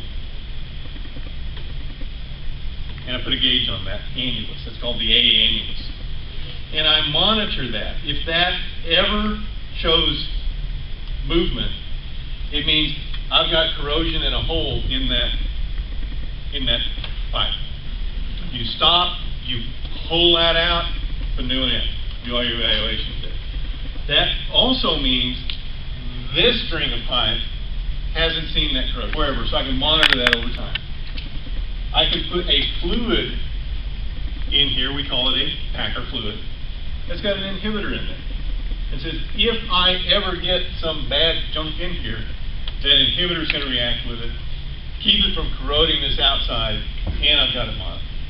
So now I've got two ways to keep that from happening. Do you install any kind of a blowout aspect in the pipe somewhere? You can. Yeah, you can. Actually, you want to put it down deep. We've got a Christmas tree up at the top. It's got lots of valves and everything that help me do that. But you can also do what they call a we have great names. SCSSV, Surface Controlled Subsurface Safety Valve, which means if you were to drive a truck over here and knock the top of that thing off, there's a pressure differential. All of a sudden, there's no pressure on this. This well is going to go blowing like crazy. When that device sees that, it goes, oops, and it shuts.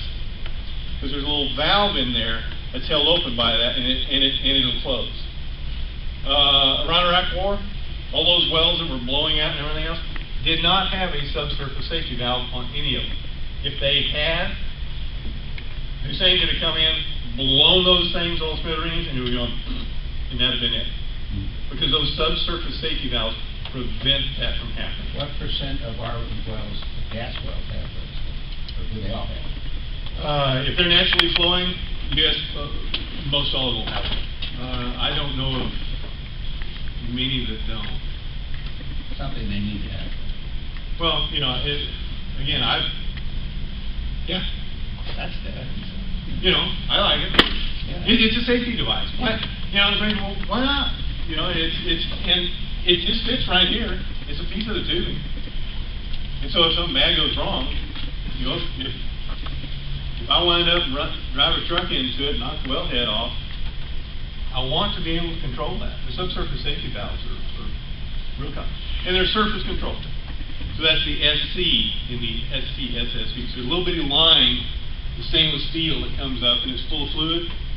And so if there's ever any pressure loss, that's what the valve is kept open with pressure from this little line up here.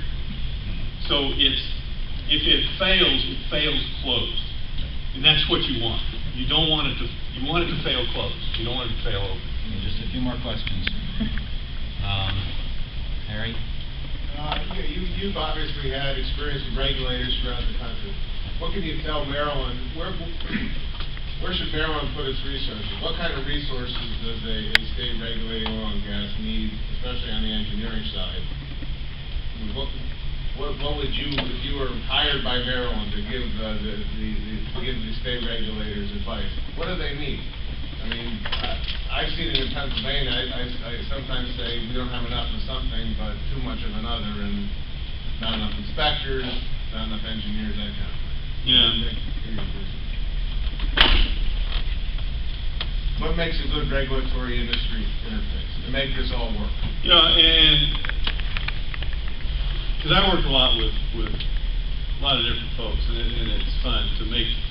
How do you make an intelligent decision? One thing that I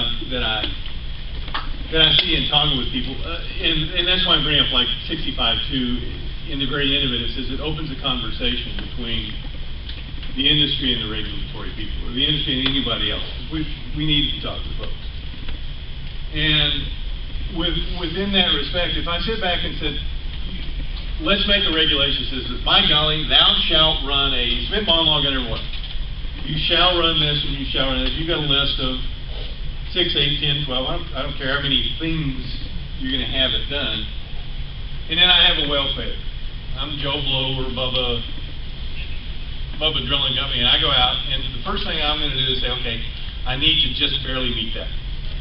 You said I got to run a bond log. I can go run, bond logs are us out there somewhere. There's always a market for cheap crap.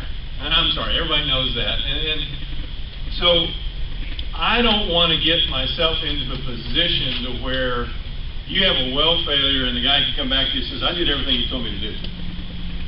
Because that's, so whose fault is it? Well, if the ass drilled the well wrong, it's his fault. But, I'm sorry, I have a very low pain threshold for not doing things right. And we do those things right. So holding them to a set of, what are your design standards, and tell me how you're going to assure wellbore isolation is a lot different than telling me, I want you to run a monologue every time.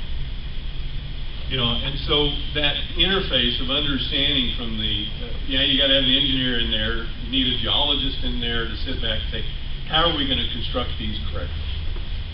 And y'all have got a monumental task. I compliment you on that. And I also comment on the investigator. This is great because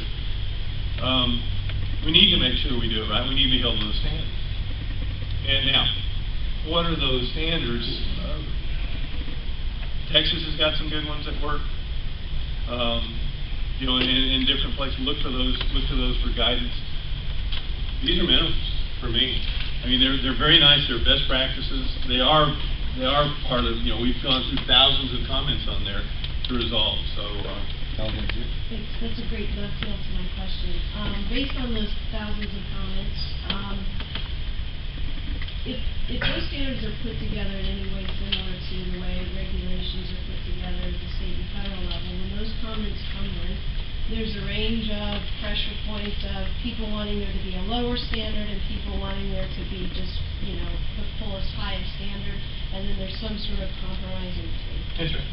So you've got your standard that theoretically sets some sort of compromise in between those. Would you be able to give us a presentation calling all of those comments that you have that are the recommendations of your peers and experts in this field that were pressing for the standard to be above and beyond where it actually was set, so that we would have some sort of indication and representation of there are people out here in the field with expertise that are pressing for the standards to be more than what they are. You have resolve them to be what they are, but we're wanting to go above and beyond that in Maryland, and so could you pull those comments together where comments have recommended that the standard be stronger than what it is today, to share with us as a guiding tool for our deliberations here? The short answer is yeah. The long answer is, all of those comments are captured. I mean, every one of them are there. To find very rarely, because having served on that committee, a lot of the comments are, little technical things in there of wording and such. But yeah, we can look at that and say, here's where, Shale. I always pick on Shale just because they got a short name and it's not ExxonMobil.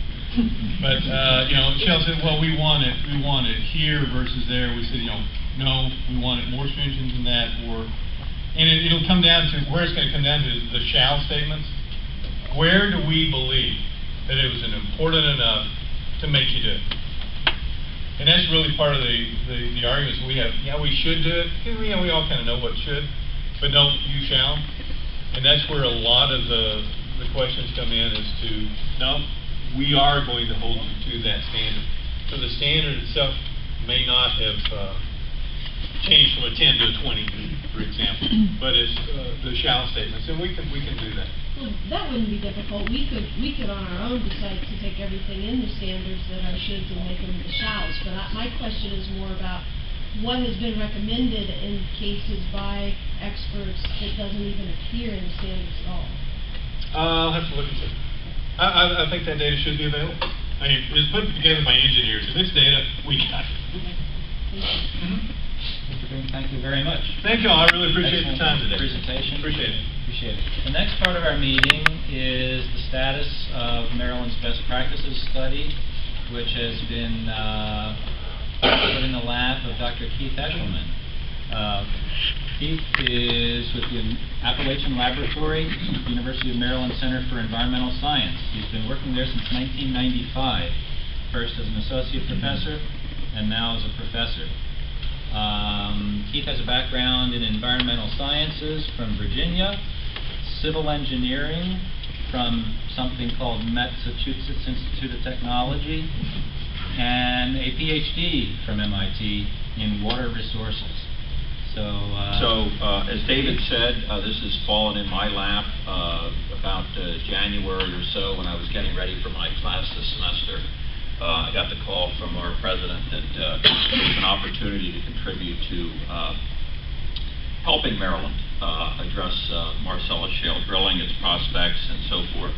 And of course, I gladly dropped everything I was doing and put a proposal together in about a day and got everything underway. So that all happened in about February. So we're about 2 months into this. So I think what I'd like to do today is give you a little bit of background on where we think we are, discuss just briefly the deliverables for our project, talk about our overall approach that we're going to be taking or we are taking, give you some idea of the progress we've made to date, and then talk about some of the upcoming milestones. And believe me, some of these are coming up faster than any of us would probably like, particularly me. So I think it's pretty obvious from everything we've heard today and everything we've read in the paper that the state of Maryland is exercising considerable caution with respect to Marcellus shale gas development in the western part of the state. And we believe the state wants to do everything that it possibly can or that can reasonably be done in terms of planning, in terms of information gathering, promulgation of regulations, etc., that would protect public health and welfare, water resources, including both surface water resources and groundwater resources, the environment at large, and of course local communities from some of the negative consequences of shale gas development that have purportedly occurred elsewhere. I say that because we don't have a lot of data. It's not a long history of information to rely upon. And also from any negative consequences that could occur elsewhere. And what are the 5 words from the previous speaker were, we want to do it right. I think that's the simpler way of saying that. So the Maryland Department of Environment back in February contracted with our parent organization, the University of Maryland Center for Environmental Science, to produce 3 deliverables. And I can tell you what those are in a second, but basically what we're going to do is identify for you all and for MDE and review the best management practices that are being used or even being proposed for shale gas development. And then secondly, make recommendations to the state regarding those practices that are, one, most applicable to Maryland, and we'll come back to that because that was underlined in the previous talk. And then secondly, those practices that would ensure that Marcellus shale gas development, if and when it comes to Maryland, would be done as safely as possible and in a way that would minimize the risks to the maximum extent possible also. So in terms of deliverables, we have 3 deliverables. The first one of these is basically a comprehensive literature review of current and proposed best management practices in 4 neighboring states. And I should put neighboring in quotes because some of them we don't share a state border with, but Ohio, New York, Pennsylvania, and West Virginia are those, plus Colorado. So those are the 5 states that will be comparing BMPs. And then also reviewing best management practices that have been put forth from API, so that's right up your alley. Other governmental and advisory commission reports that are out there that seem like would be useful, and any other relevant source of information we can lay our hands on. So that's sort of deliverable 1 is a comprehensive literature review. Second is a list of practices. This is where we get into the interpretation. So the second deliverable is a list of practices that would be both applicable to Maryland and that would offer the maximum protection of the things that I mentioned before. And then finally, a final report, which is due later, actually, as we'll see, that would explain the rationale behind the selection of those best management practices, if you want to think of it that way. So the overall approach is interesting, but let me just tell you the scope again. So this is incredibly broad. This is almost mind-boggling in a way, because there's a need here to identify best practices across the full domain of issues that people have raised here today, and go way beyond that, actually. We even talked about some of the things that we're going to be looking at. So the first thing we've done is kind of group these things into a logical framework so we can kind of get our hands around it. So the first set of BMPs are things that I consider to be general planning or pre-development activities. And some of those were mentioned today, or at least they were put up on in the previous gentleman's PowerPoint. Things like stakeholder engagement, for example, could be a BMP. Obviously, environmental assessment is critical. This is pre-development. On-site and off-site monitoring, baseline monitoring, for example. Establishing setback requirements. This is and densities of well densities within an area. Protecting high value assets like wildlands or trout streams or high quality waters or some things like that. So that's kind of one, or sort of these general things. So the second thing are the things that, well, we just heard about. So this will make my life, I think, a lot easier, because the second set of activities are those things dealing with well drilling, isolation, completing a well, operating production activities, and then ultimately abandonment or plugging of wells down the line. The third area is, and this is a biggie, is protecting drinking water supplies and water quality, both surface and groundwater. 4th, protecting air quality. 5, protecting aquatic habitats and wildlife. 6, protecting terrestrial habitats and wildlife. 7, protecting the public health and safety. 8, protecting cultural and historic values. You're getting the idea how extensive the list here is that we're facing. And the good news is, frankly, as we get down the line here, there's much less information out there with regards to BMPs. Protecting the quality of life and aesthetics, something I think most of us think about, but those of us that live in Western Maryland probably are thinking about more than others. And then finally, protecting agriculture, because we do have have agricultural activities in the western part of the state. So okay, so that's the scope, so the approach here then I think is pretty obvious. One is to do the literature review, and I'll say more about that in a second. And the second is then to actually review the materials that we're able to gather and provide useful recommendations to MDE and in a time frame that is helpful to them. And I need to say something more about that in a second. The problem with all this, or the challenge, the word isn't the challenge. The challenge is that the timeline is incredibly short. I mentioned when I first learned of this, and we have deliverables due in June and July and December of 2012. So this is time, I don't know why I'm here, honestly. I should be doing something. And believe me, I have been. So we're faced with the challenge, again, the opportunity of very quickly pulling together a team of experts that can really help us achieve these ambitious goals. And we're looking for people, frankly, with the requisite experience and technical capabilities and interest in, obviously, working with us. And I should say one more thing about that. Our laboratory, Appalachian Laboratory, we have a lot of good technical expertise. I'm a hydrologist by training. We have people with expertise in chemistry, environmental science, aquatic ecology, terrestrial ecologists. We have a lot of people that can help us with this, but we don't have everything. We're a small laboratory, and frankly, we have some critical disciplines that are missing. I'll just mention some of these because these are the people we're looking for. So that's a nice way of saying, if you know of somebody that's interested in helping us, please send me an email, have them call me. My phone's 24/7. I can be reached.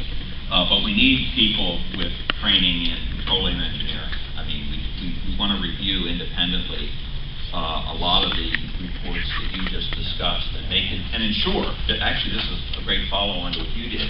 We want to ensure that those practices are relevant to Maryland. Which ones are, which ones aren't, so that we're not. It's not apples and oranges, basically. Secondly, we need a little help in hydrogeology.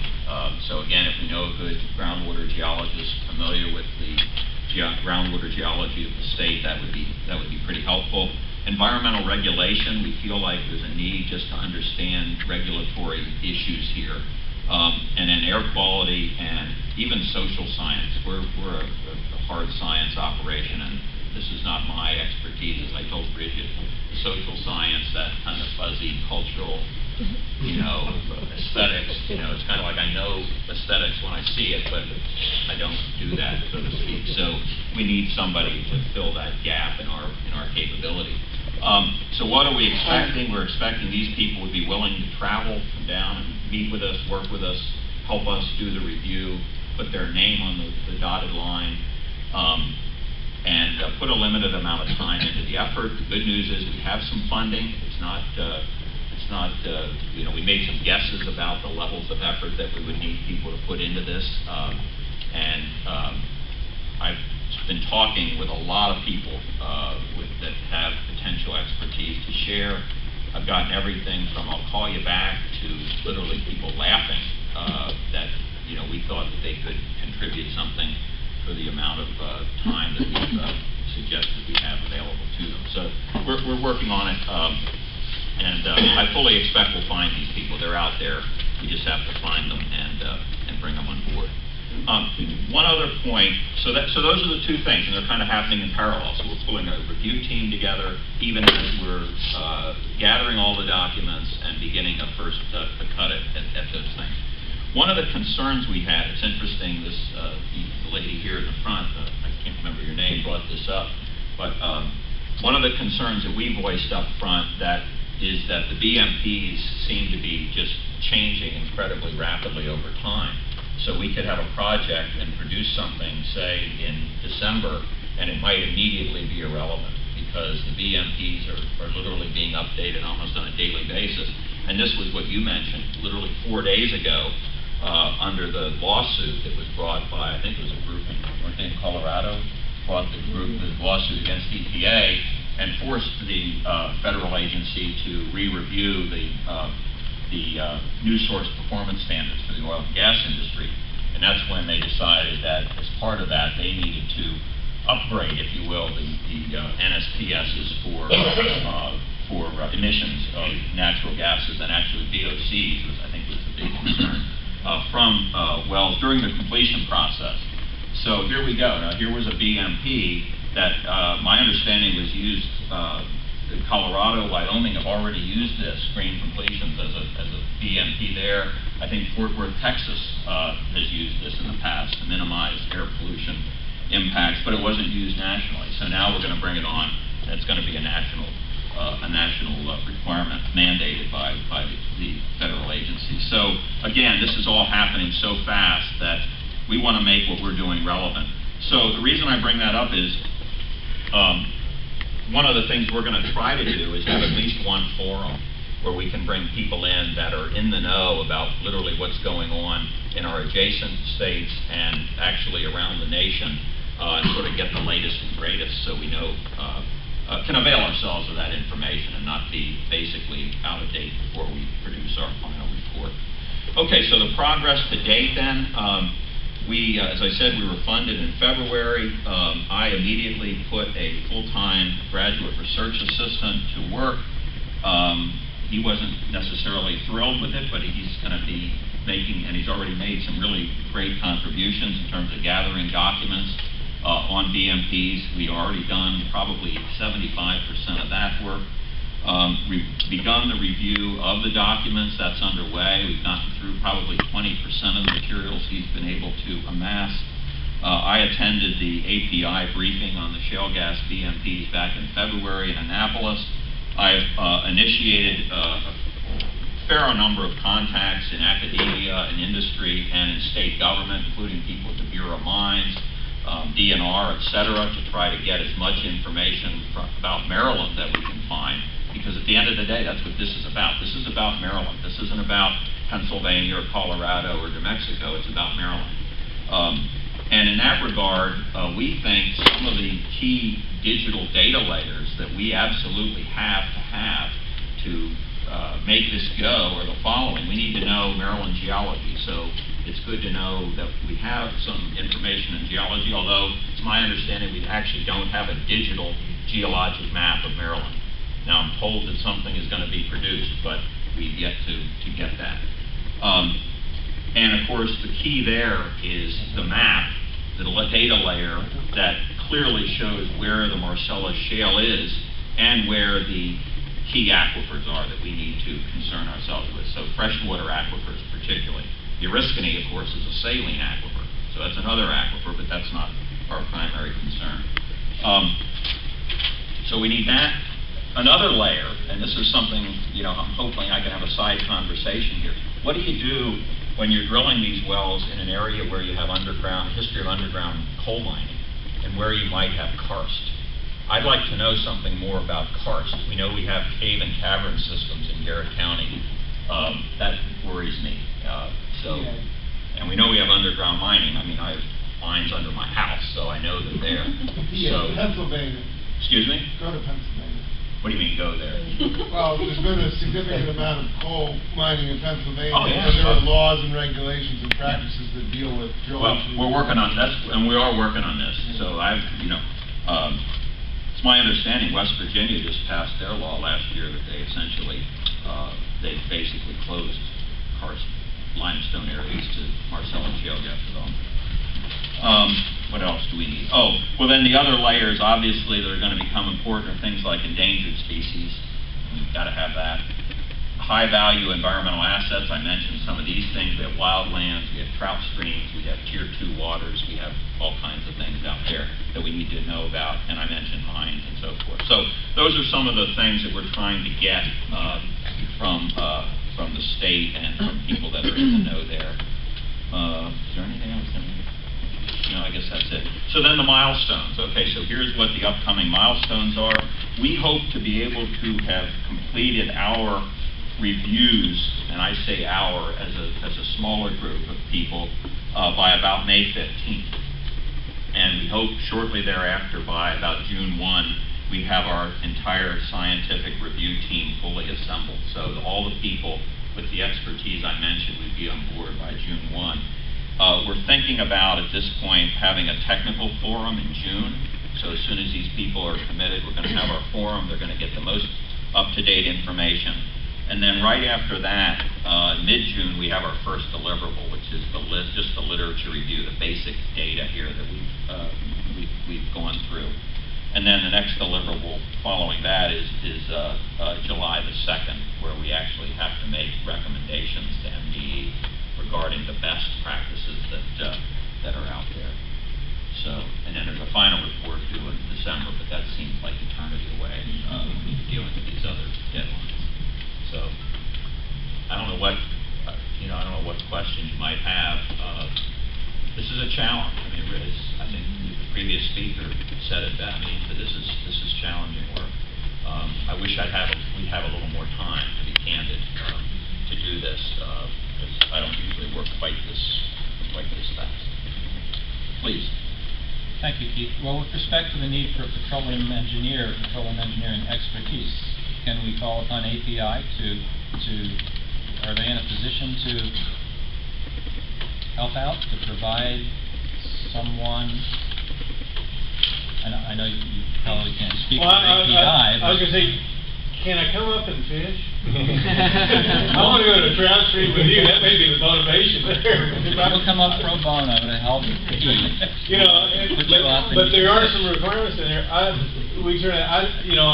be honest with you. I don't know. There's a bunch of us old retired guys like that out there that are parts of that. I'm sure they can.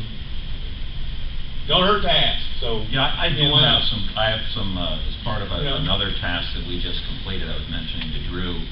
I just completed serving on a National Academy committee on uranium mining in Virginia, and met several people that are in the extractive industry business, and they know people in the gas business. Not as much, but I do have some contacts. So we're following up on things, but you might get a holler, so don't say keep who when you answer. Well, to the API, obviously, I'm glad to inquire to see what we can do, to support you in any way. Okay. And your other commission member from was it Chevron? He seemed like he was fairly supportive of digging up. So please. Who are some of the folks that we checked with? Like New York, and who are they consulting with in terms That's where we are now, yeah. That's exactly what we're doing. We're looking at who have produced the materials for New York, Colorado, et cetera. But I just want to say one thing here. And we actually got a little bit out ahead of ourselves because I thought you just basically start out, and as we're doing the review and accumulating material, we would get the folks on board. But then I talked to a couple of people, more than one group of people, and as I said, they kind of laughed and said, what you're talking about here is so far beyond what you're going to be able to do that we would be hesitant to become involved in this. So I guess the cautionary note there was we only have a limited number of bullets in the chamber here, so I need to find the right people. It's not just finding Joe X. I need to find Joe X that can really drill in, no pun intended there, on the real questions that we have. And they may be fairly specific. It's not the sort of thing we want somebody that's sort of generic.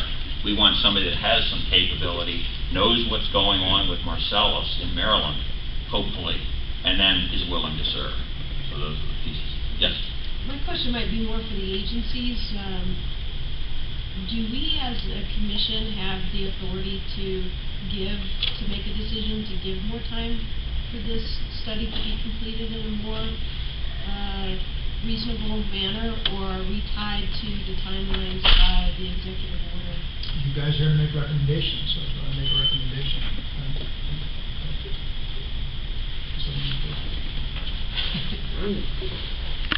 And are we going to be entertaining that sort of recommendation? I mean, like this issue combined with the discussion about what happened in session, I think is going to lead to a discussion I would like to put on the table about readjusting our expectations and timelines based on lack of revenue to be able to do the study work that's needed. I mean, we got to start on putting this RFP out and getting this scope of work together in part under the hope that we were going to have a funding mechanism in place to be able to pay for what would be a range of work that would come from this initial review that's being done, and that didn't happen, and we don't have the resources from the taxpayers and the agencies to be able to do that work. So, like, between what we're hearing about concerns in doing this study, this piece of the study, right, with what resources we do have, combined with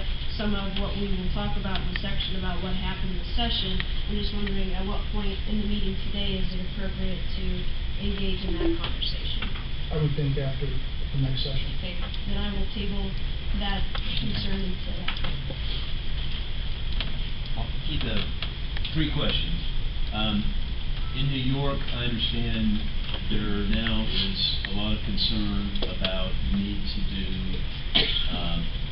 more testing of the radon potential of the actual Marcellus gas in someone's apartment, heating the apartment or whatever. Obviously, a can of worms, I'm sure. I wouldn't want to be in your spot on this one, but I didn't hear you mentioning that. Is that something? Well, to be candid, I don't think indoor air pollution was what we were thinking about. Right, I know. But, I know. Yeah, so that's probably, to be honest, it's probably something we wouldn't be addressing. Okay. Number two, you didn't discuss. Although I do believe radon is on the list, so generically, maybe I was just assuming we were thinking about it. I was actually thinking more about worker safety and that sort of thing, but it's on there. And it's something out there. If there's a best management practice regarding indoor radon, I don't think there is. Unfortunately, I think it's just an evolving situation. Most of the radioactive elements that have been looked at have been radium, isotopes of radium, which are dissolved in the water, as opposed to gaseous. I didn't hear you mention any issues related to financial considerations about the industry. Not your job. Not the way I understand it. Correct me if I'm wrong, Brady. No. You have a third question? No, that's it. Please. Well, I have some concerns, of course, about getting through this. I think it seems like if we don't do an adequate job and give you time to do an adequate job, in 6 weeks or 8 weeks, how can we possibly get anything but this general and get through those 39 plus probably another 30 or 40 issues? Seems virtually impossible. The other thing is that we really haven't had time to look at is the studies that are planned or would like to be planned by the departments, the water quality, the air quality, and whatever else is being planned that might need to be, we should be aware of. And where are we in that planning process? I mean, where the DNR is working on the water quality aspect, but are there any other plans, studies that we need to see where we would have gone or would like to be going if we had gotten this additional funding? Because I'd at least like to get in my mind what besides our water testing is in the works and would like to be looked at. So we're going to cover that after the break. Okay. You didn't have a question for me necessarily. No. Maybe I should respond. I want to respond to one thing because I didn't want to paint. I don't want to leave people, and I guess I've done this, with a bleak impression of what we're going to be doing. I don't think that's fair. It suffices to say, and I can't say this with huge confidence, but what we're finding as I review the documents is that for many of the, as you said, the 39 items on our laundry list, many of those things, there's little out there, frankly. Culture and aesthetics, what's the BMP? But you probably can find about 2 paragraphs. So, if you look at everything in mass, you're right. There's a lot of material to go through, and I don't want to minimize that. But for some of the topics, there's just not a lot to deal with. Now, some of them, there's huge things, there's a huge amount of material to go through. As a member of the commission, I'm kind of concerned, too, about how this will be funneled or directed toward us, and how will we be able to digest it. We're going to have a week or 2 weeks or what? Are any of the background documents from any of the 5 states, or is any of this going to be shared prior to the week before we review it? Because If there's that much for you, our task could be very difficult. Okay. Senator Edwards. Thank you, Mr. Chairman. It's so quiet. You, I'll probably get louder later. One last call. I'm sorry. I didn't see your hand go up. You was right in my face. You talked rather quickly, and I don't take shorthand, so you listed all the best management practices, things you're going to go. I got to number 4, and I didn't get all the other ones written down. But some of the latter ones, and this has been an argument in this committee before, I think. I would hope that you're going to include conversations with the county, particularly Garrett County and County, who do master plans, and they have to update them every 5 or 6 years, which I would think, at least in your latter ones here, speak to some of these commented, things change every day, and that's true, and we can look at this for 10 years. And again, I'm going to relate this to coal mines, okay? You need to look at where we're at now, and the only way you can do this is what's in play now.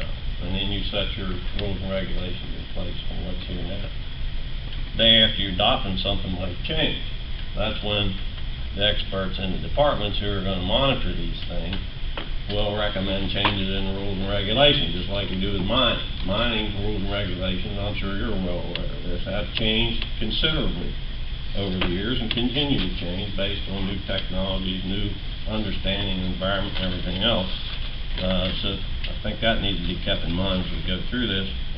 And to the departments, since we found some money to do this, and you're going to mention it later, I want to know, because there is an argument of the request of how much money you all requested to do a study.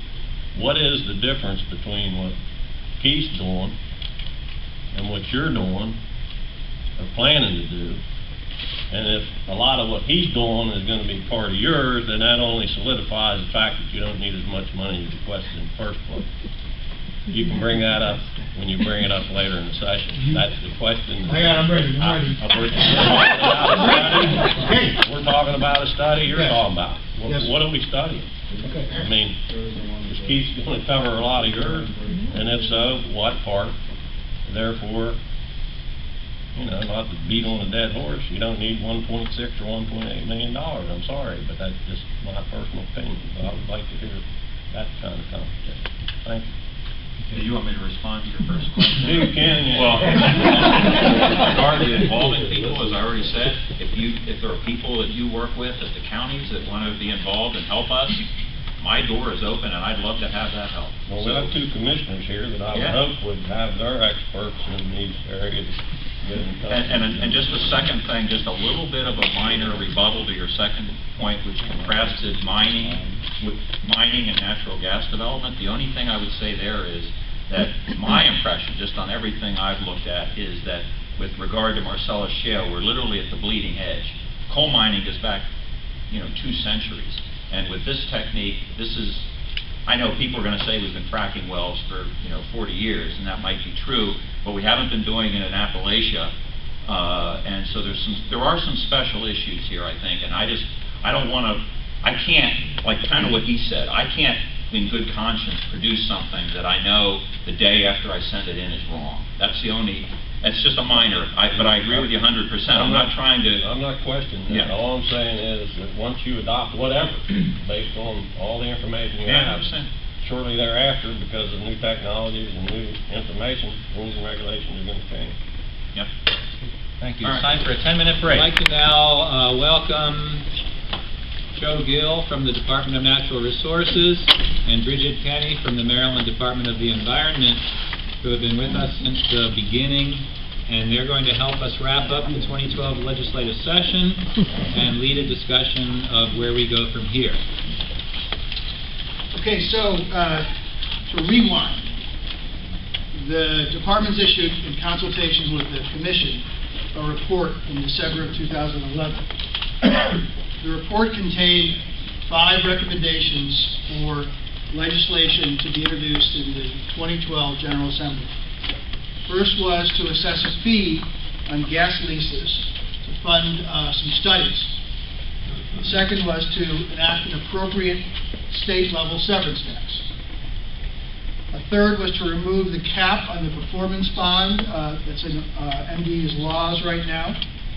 The fifth was to create a rebuttable presumption that if there were impacts that occurred close in time and distance to a well drilling site, that the operator of the well would be responsible for those impacts with respect to water supply.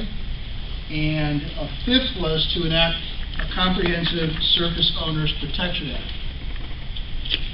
In the General Assembly, 3 bills were introduced and a series of others which I'll mention in a moment. There was a bill that was introduced to fund the studies called for by the report, and that bill was defeated.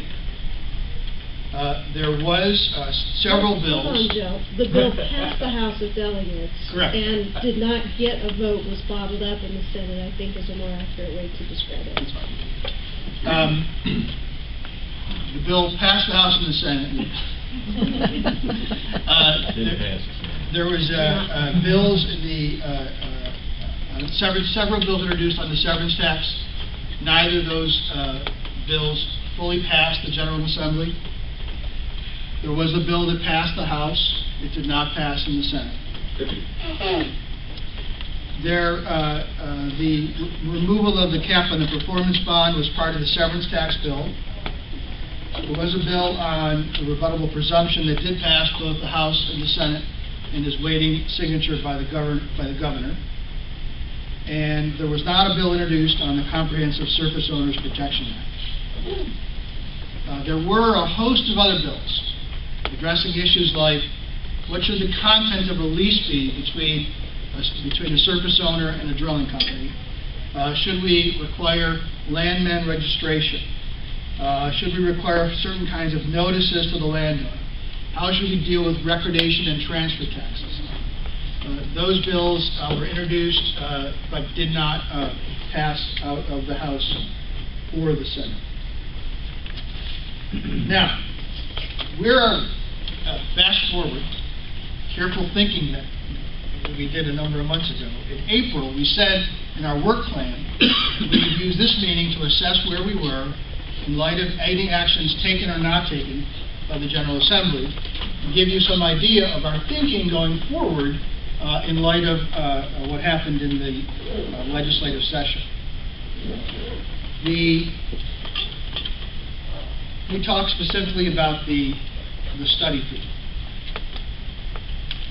There were several parts to the study fee that were discussed in the Commission's report. The first part, and in the main, was a recommendation to collect baseline water quality, surface and well water monitoring information prior to any drilling.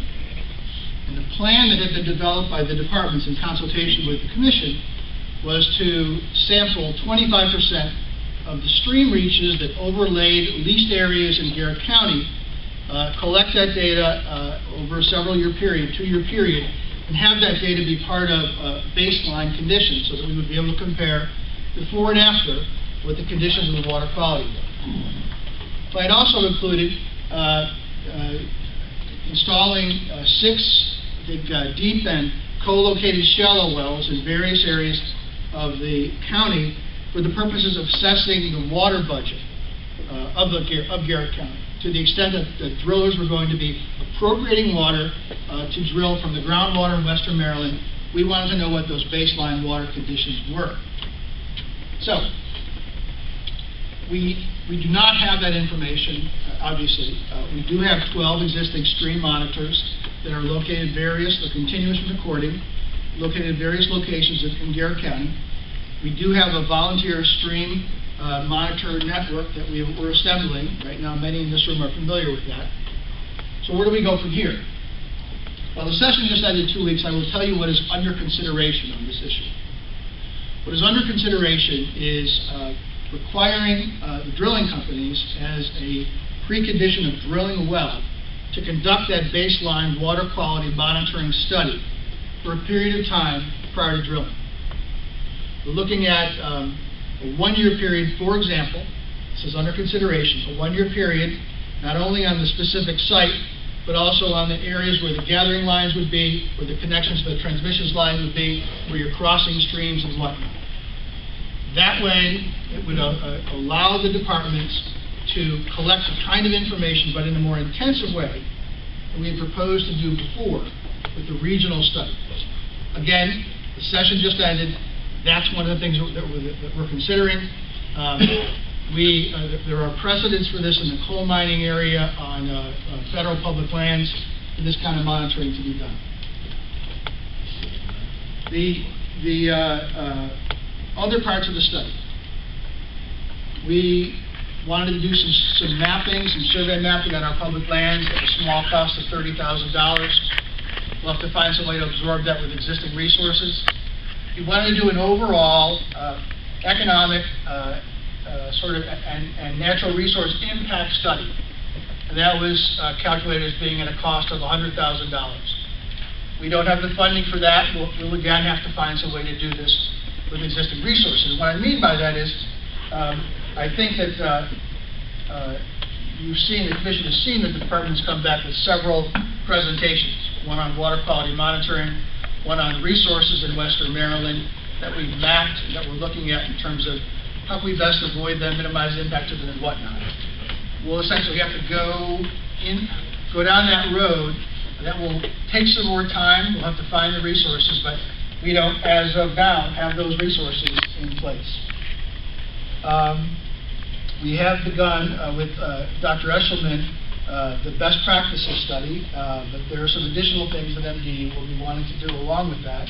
Maybe you could speak to those briefly. Well, first let me address the funding for the best practices study. The Maryland Department of the Environment has a couple of existing special funds, and some of them are restricted and dedicated to very narrow uses. But one fund, the used tire fund, which is used to clean up large accumulations of used tires that turn up around the state, which are a fire hazard and a public safety hazard. That fund had some money in it, and it was of permissible use, since this is also under the Land Management Administration. And so we persuaded that fund to give up $139,000, and the scope of work for the best practices study was the best we could do with that money. We had hoped that if the bill passed assessing a fee, per acre fee, that we could replenish that fund, as well as use the money for other work that we need to do, including an evaluation of the greenhouse gas effects of methane. We don't have that money now, and as Joe has said, we're trying to figure out how we might be able to do the best job we can with the existing resources.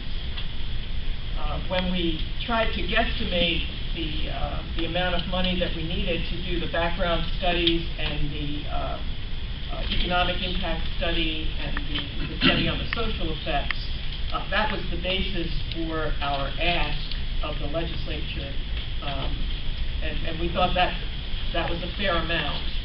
But there were still costs that we hadn't estimated, and which we still haven't estimated.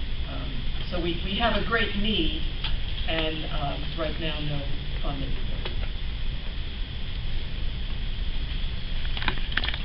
it. I did want to say one more thing about the legislative session, sort of lessons learned. The bill on the presumptive impact area did pass, but before it passed, it was amended in a way to conform very closely to the Pennsylvania law. Instead of half a mile, which is 2650, it was brought back to 2,500 feet. We already had 1 year, and that was kept. There were some other adjustments. The committee hearing the bill was apparently influenced by the idea that Maryland should not be any more stringent than our neighboring states. So this is something that we're going to have to keep in mind as we go forward. the sorts of concerns that the industry and the legislature might have and what the legislature might be receptive to. And the last thing I would add is there were a good number of bills that, as I mentioned before, that were introduced and did not pass. We did not introduce a Surface Owners Protection Act. We are right now engaging in a best practices study.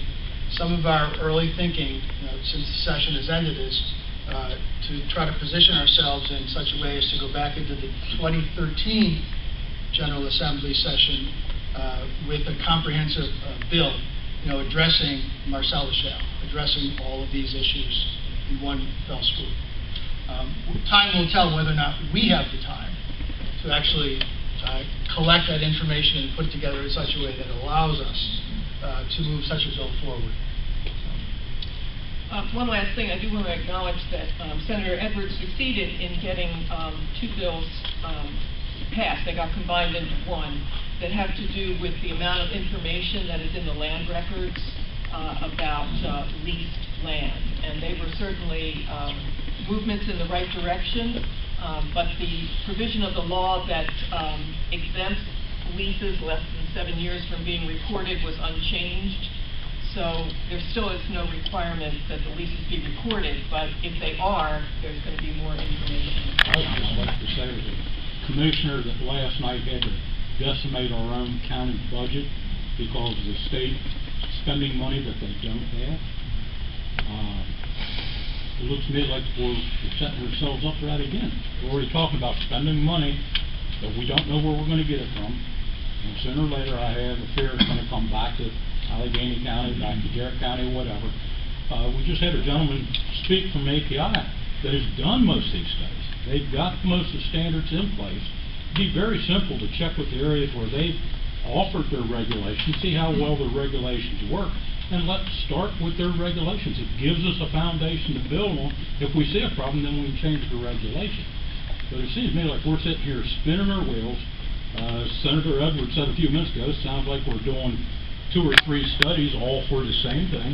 There again, those people don't know where they're going to be getting the money to do the studies. So let's use the API standards that have already proven to be very successful.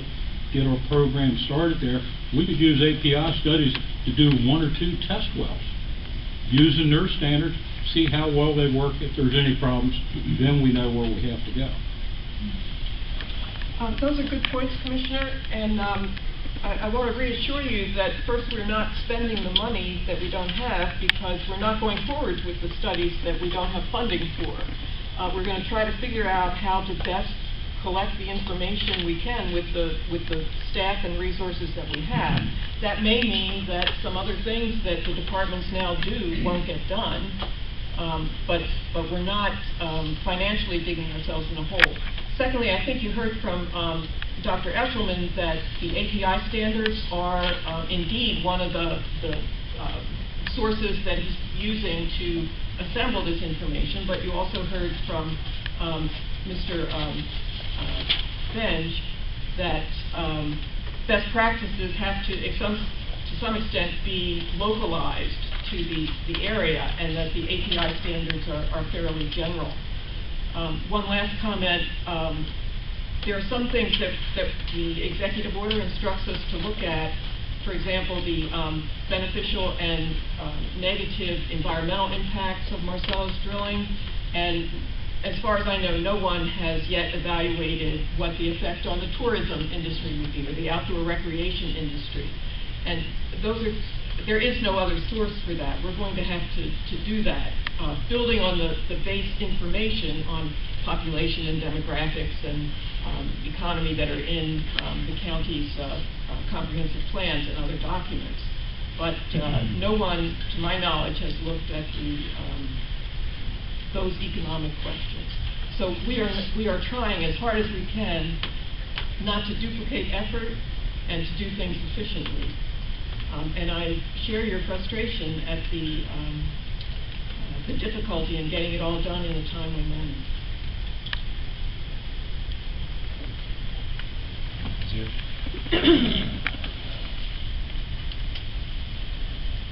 The industry had an opportunity for us to get this done in a timely manner by cooperating with the per acre fee bill. It was an approach that was agreed upon in a previous year, and this year set up every roadblock they could to prevent it happening in the session. That's fine if that's the way they want to play, but I think the ramifications aren't for us to figure out how to hobble along and how do we do this with existing resources and how do we have, you know, limp studies that don't show or prove any of the things we want to look at. I think that what it means is we just have a moratorium in place until or unless we get the revenue necessary to study this. A public opinion poll was conducted in this state, 600 people statewide, a majority, both parties, didn't matter whether you were Republican or Democrat, it didn't matter where you resided, including in Western Maryland. Strong, solid majority said 71% Maryland should study this in the way that the commission is laid out, and 81% said that the industry should pay, not taxpayers. And completely ignoring the will of the voters, bottled that bill up in the Senate. Even though we had the votes both on the committee and on the Senate floor to pass the thing, they were able to keep it from even being voted on. Fine, you want to play those games, we can play those games, but there are consequences. We worked in the House to amend that bill to try to make it more industry friendly. Instead of being $10 an acre per fee over 2 years, we amended it to be $15 as a one-time fee. Instead of having the commission's report be due in 2014, we accelerated the time frame because more money theoretically should mean that we should be able to get the answers quickly. Theoretically, the industry wants certainty, predictability. That's what these studies would give you, because we would have a timeline for getting these answers and for us to make a decision on whether or not we move forward and drill. Now, the gas for May delivery recently touched $1.94, the lowest price since January 2002. We have economic indicators at play here as well. Why wouldn't the industry want to just, you know, take your time? We're not going to pay for it because, you know what, we're not going to drill in Maryland right now anyway. It's not worth our while financially. It's not worth it to come into the state and put these drills in because the gas prices are too low. Let's wait and make this decision later. We'll have different politics, different administration, different approach maybe. A wait and see game. Fine, then let's wait and see. We should have a moratorium in place. The agencies should not drill until or unless we have these answers. And I have concerns with the approach that you are suggesting that the agencies are looking at right now by making it a precondition of the permitting process, because that seems to leapfrog the work we're doing here in the agency. There is a presumption there that you pay for the studies, then you get to drill.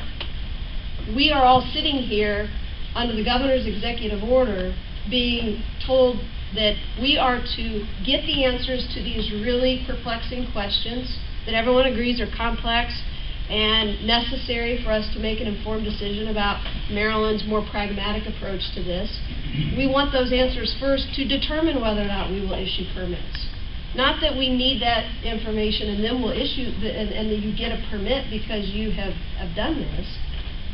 I mean, potentially, is there a way to bifurcate, at least under the approach that you're suggesting, saying before we would ever even consider the permit that you're wanting to apply for, you would have to come and present these studies so that we would still at least have a decision point before issuing the permits, maybe that under that situation, but I didn't hear you say that. It sounded like... You could do it, there are many different scenarios I think you could do this, but you could require the applicant comes in, and again, this is 2 weeks off the top of your head, comes in, wants to drill at a certain place, gets a preliminary review of the drilling application, then begins to monitor. You know, comes back at some later point in time after the monitoring data was complete or near complete, or some of it's done concurrently. I don't know, but I think, you know, there is a way. This is data that we need. We've said that we need this baseline data to compare before and after. We need to get this data. So we're going to figure out how to get it in the best way. But, you know, my concern about that, too, is that that's just one piece of the data. Sure. Yeah, we need the baseline reports on water mapping and hydrology and the air and toxicity reports, all of that. But there are bigger, I mean, the professor ran through the scope of work on the range of things that we are being asked to look at on making this determination here in Maryland. And I think it's very clear that we don't have existing resources to it, nor should we. 81% of Maryland residents don't want us paying for this. They want the industry to pay for it. So I'll shut up now. Well, I would like to respond to some of the points you made. I think you should differentiate between the baseline data, which was to establish pre-existing conditions so that later on, if and when drilling was occurred, we could see if there was any effect. That baseline data isn't essential to our decision whether drilling should proceed in Maryland.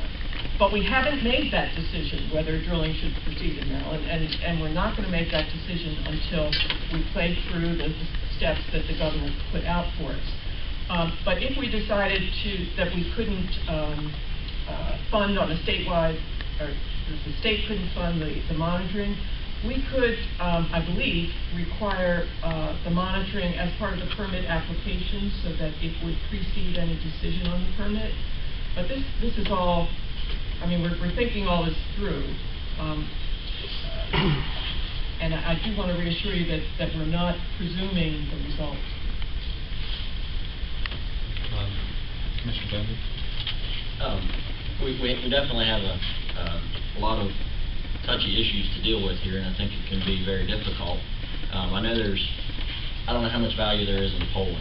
You know, I mean, I know Drew Cobbs is here. He could probably share a little bit about some of the polling that they had done that said, should drilling move forward without a study being completed, and it would probably show almost exactly the opposite results. So I'm not saying that one is right or the other, but I'm just saying that I think that throwing that out as something that we should be relying on, I think would need to be studied further. Now, as a citizen of Garrett County, as someone that has 11 gas storage wells within a mile of my house, as someone that deals with Farm Bureau and a lot of large landowners, we're all citizens that rely on our water. The people that want drilling to move forward don't want their water damaged. And I think that we need to look at Garrett County here. I mean, most of our water doesn't even go to the Chesapeake Bay, it goes to Pennsylvania. So I think it's discouraging to feel like we're looking at the rest of the state and saying what does the rest of the state think about this. We obviously saw in the legislative session some things went both ways, but the things that didn't pass because elected officials decided not to pass them. And I think that people are elected for a reason, and I think that there's some value in the way they cast their votes. And if something didn't pass, it was probably because the elected officials didn't want it to pass. And I think that the governor has called this commission to move forward, and he's given a time frame for it. There's not a lot of specific discussion in there about the funding side of it, how that all works. But I personally have found that pushing something forward and trying to stay on top of it and keep the ball rolling is the best way to get something done. I think that we have an aggressive schedule, as Dr. Eshelman has shared with us, but I think that we should do our best to try to keep that. If we just physically we can't get that information together, I think that we should discuss it at that point in time. But I think moving forward, I appreciate DNR and MDE's willingness to try to come up with ways to fund this. You hate to hear people robbing one fund to do something that it may have not have been intended for. But at the end of the day, if this moves forward, I think it will be beneficial to the state because of the revenue that's generated. Working in the industry, we see that everywhere we go. And that makes me biased, I understand, but that's just my thoughts on it. Commissioner Bunker. Bridget, can you review for us the authority that MDE has relative to the current permits, gas drilling permits? And this relates to the prior discussion about extending the time frame for the BMP study. We're not under a moratorium. We're sort of under an informal moratorium. And what authority do you guys have to hold these permits until all these questions are answered? MDE has the authority to impose any condition in an oil or gas permit that is necessary to protect the environment or public health. And if we ever thought we had the answer to that, we could act on the permit. It is not a formal moratorium. However, we've been quite frank in admitting that we don't know how to write that permit that would impose conditions that would be sufficiently protective. And we're hoping that the best practices study and some other work that this commission is doing will inform that decision. So we have an application that is still active. We've asked for additional information from it, but we are not in a position to make a decision at this time. So it's sort of a de facto moratorium. So you have the authority to indefinitely hold that permit until you feel that all the questions have been answered? Am I putting you on the spot? I think indefinitely is too strong. I mean, it sounds like a vague term, but it's, I'm not sure that's accurate. It might take a lawsuit to order MDE to act on the permit, and I'm not sure whether the lawsuit would succeed or not. But we don't have any intention of issuing a permit until we know what conditions belong in it. What happens when you reject the permit application? Or You mean deny the permit? Deny. Well, we haven't done that yet. We had other applications, and we asked the applicants for additional information, and they did not provide it. And we wrote them another letter saying, you haven't answered our questions. If you don't provide this information by X date, we will consider your applications to be inactive. You can reapply if you want. And they didn't reply. So right now, we consider only one application to be active. If we were to deny a permit, there are appeal rights, but we haven't gotten to a permit decision. I'm going to go with Commissioner Fritz, and then Roberts, and then I agree completely with what Heather said. What I see going on now is we didn't get the outcomes we were looking for, so we're looking at shortcuts and ignoring the need for the objectives we set up before. There are people on this commission that were selected because we have backgrounds in environmental conservation issues. This baseline study is no small deal.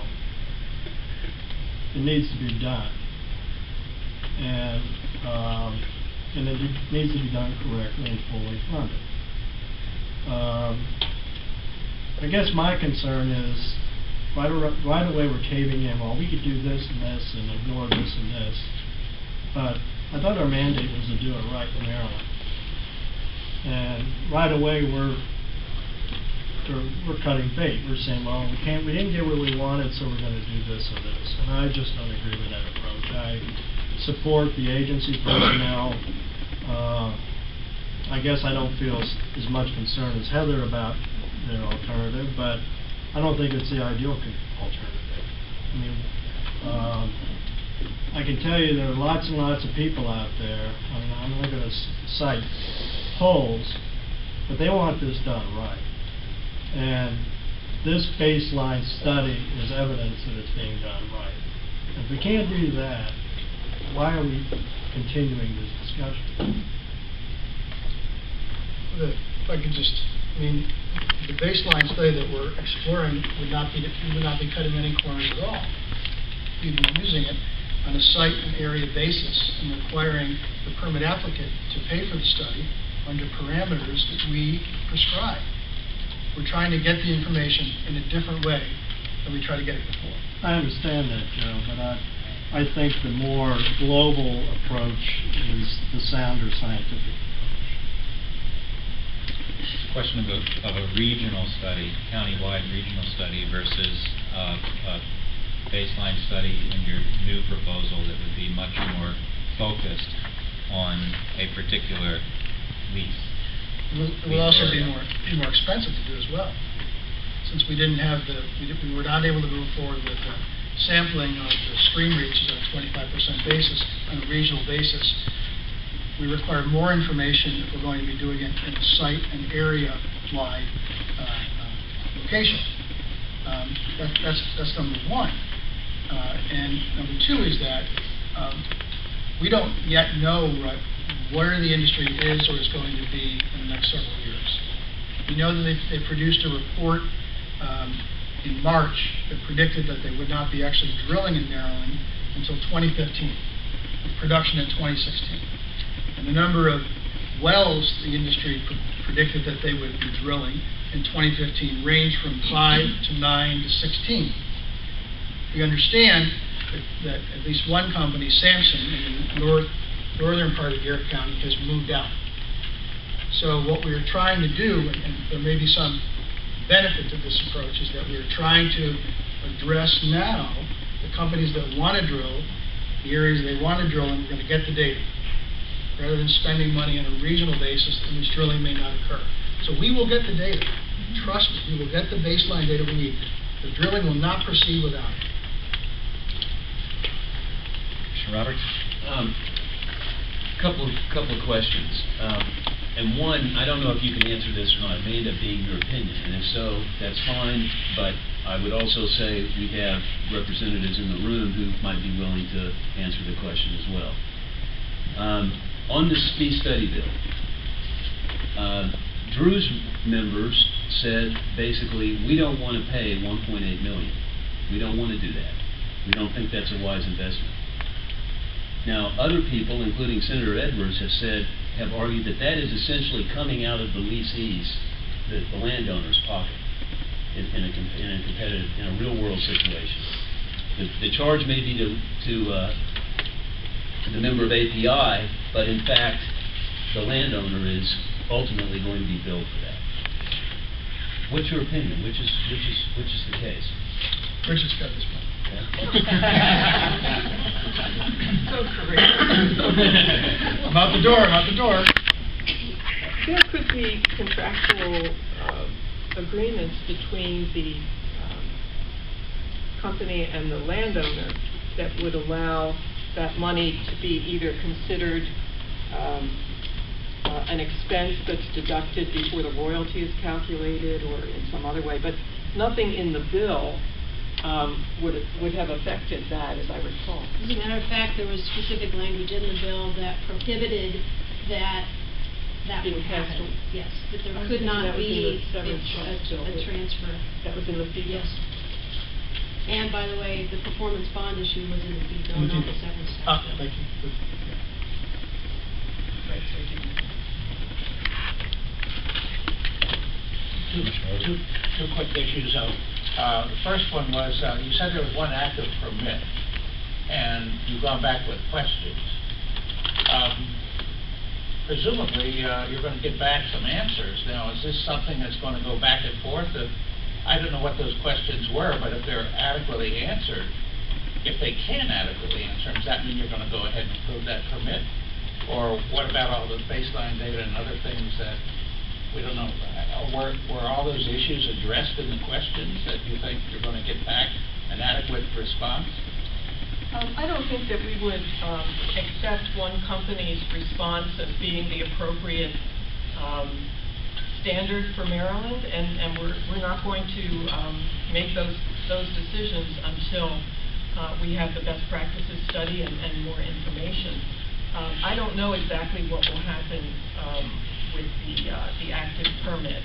There had been some discussion in the past of having one or two wells go forward as part of the study that would be located in areas that were not near any sensitive environmental resources, that were close to the pipeline, that wouldn't cause fragmentation of forest. After we knew what our best practices were, in a way of ground truthing the best practices and maybe learning more as part of the study. But I don't think we're going to be able to proceed in that way now. I don't know. My thought is that a test well is just a straw man. I can't see how that a test well is anything other than beginning drilling and the next company, or Chevron, or Exxon, or whoever, they're going to say, well, I want to test my area too, for whatever that is. So I don't see the legitimacy in my mind of test wells per se. The other point that I've heard and seen some reports that methane, in fact, has been a contaminant of wells, and not in Pennsylvania and perhaps other places, that it can migrate, and you might find it contamination perhaps much more often than something like the aqueous or other types of contaminants. And I've raised this question before. I think it's important for us to consider the potential baseline of methane in that area, especially since there are so many coal mines and other things out in that area which can already be in the ground, and you could readily detect the fingerprint of coal gas versus, I understand, Marcellus gas, and I think that's a big oversight for us, if at least to do some initial testing to see what kind of prevalence there might be, because it has the potential, if it does, and it has been occurring, to be changed by if there are any failures or flaws in some of the drilling escaping. My understanding was, is that, or is that, you said you should be. I think that we would want to insist on that, because that's one of the major issues in other places is, was there methane in your water before you brought it to our attention that there is now, and there's a drill site nearby? I just want to make sure that's in without our the baseline plans. data to answer that question. Well, there have been instances in Garrett County, I don't know about Allegheny County, where methane has been present in people's drinking water from the coal bed methane and from other sources. It's not extremely rare, it's not extremely common, and we don't have an average. It probably isn't an average for the county.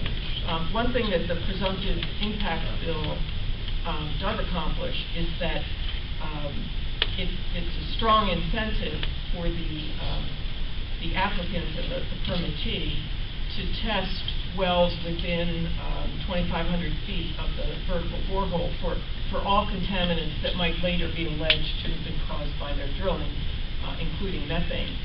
But I think we should probably invite the environmental health officers from Garrett and Allegheny to come and talk with us about the quality of drinking water in Garrett County. So is that a no? There's no plan to monitor broadly or put it onto the adjacent well holders to the drilling area? I'm not sure what the question. We have no intention of sampling every drinking water well in the two counties for anything, including methane. I mean, that would just be prohibited. Are there, not every, but is there any thought about getting some background level on methane in the county? Am I not understanding? I just heard you agree that there was a concern.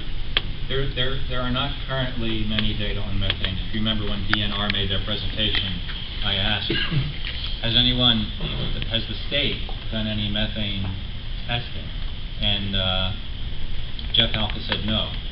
And he said Garrett County uses the flame test. Yeah, I remember. Which means that that's not a chemical analysis, that's just a flame test. So we don't know how widespread methane is in Garrett County groundwater.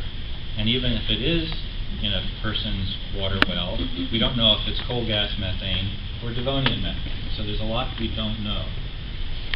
The permitting process and actually the presumptive causation bill would presumably have a company that's going to protect itself sampling or offering to sample all of the water wells within 2,500 feet of their operations, right? That would be our intention. Because if they don't do that, and someone does have a methane issue after drilling starts, then the presumption is that the drilling had something to do with it. Well, and then we don't even have to speculate. That's what's happening in other jurisdictions. If I'm a lawyer talking to Gary's company, for instance, I'm going to say, you can't spend money better than that to protect yourself downstream, so to speak. So. And that's, so that's part of happened. the permit process in this state. It's gonna be automatic, they're gonna have to do it. They won't get a permit. Not all states have done that, Senator, but some of it's voluntary, some of This it's... state will do it. Bridget works there, and she's shaking her head like, I don't know what he's saying that for. I mean, how can you say that? I'm saying when they get through this process and a person applies for a permit, they're gonna study all the water within 2,000 feet of the drill hole. They're gonna know exactly what's in it, the content of the water, and everything else, or they're not gonna give them a permit. I would assume that's gonna be part of the permit process. I don't know whether it will be or not, Well, but it certainly should the be. presumptive impact bill doesn't require that testing be done. It just says if you don't do the testing, you don't have to. I understand that. I'm saying that in the Maryland's permitting process, it should be part of the permitting process. Okay, I'm Period. writing that down. To have. To check everything in the water, whether it's crap or whatever. Bacteria.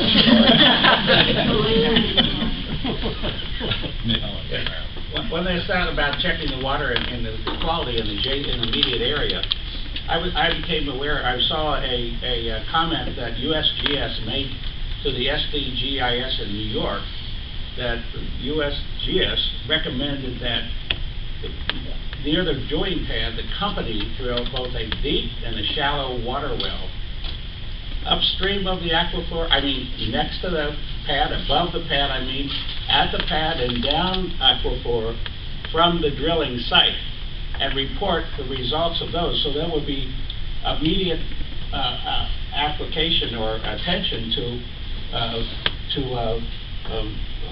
problems and loss or damage to or spills or what have you, right in the immediate environmental area of the drill pad. Now, I don't know whether New York's going to take that advice, but again, you'd have to know something about the aquifers in that area and which way they flow to. Well, if you get one above and one below, but you got to.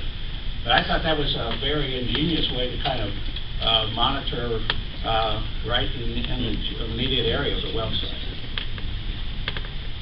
Well, and Joe's suggestion of a company-funded study in the watersheds right surrounding that area would in fact provide for monitoring wells. People's water wells are a type of monitoring well if you're monitoring the water, so you don't have to drill new ones. But yeah, you would want to look at the water quality up hydrologic gradient from the site and down hydrologic gradient from the site and establish that baseline. We're getting late, but we can take. This is important. Yep. My question is about going forward here, the opportunities that industry representatives have for discussing with your agencies ideas like the one that you mentioned, Joe. It's kind of sounds like, I don't know if that's your all's idea or that's industry's idea or that's something you've come up together. That's MD. Okay. I would really like to have some way of understanding what exactly the relationship is between your agencies and the industry, particularly API in the States, since it, obviously had a tremendous amount of power, as we just saw in the finishing session here. I don't really understand the opportunities that the industry has for routinely conferencing with you all about pending things. And is there some way you can characterize that for us? Is there any way to generalize about how that happens? Or? I don't have a ton of experience with this, but on Marcellus issues, I would say that we've had more contacts and conversations with the environmental community than we have with API. But there is no, I'm not aware of any, rationing system or formal way that it operates. Right. I thought perhaps you have, every other Tuesday you have a conference call with Drew or whatever. I don't know. I don't know. Tuesday at 10. Drew was a tremendous help today in bringing the speaker up from Houston that I thought was terrific. And there clearly are things that API can do to help this along that the rest of us can't do, and we appreciate their help. But no, they don't have the key to my office. buy your own lunch? I do. Yeah. Senator Edwards? I'd like to make a couple comments and respond to a couple comments that have been made here at the table.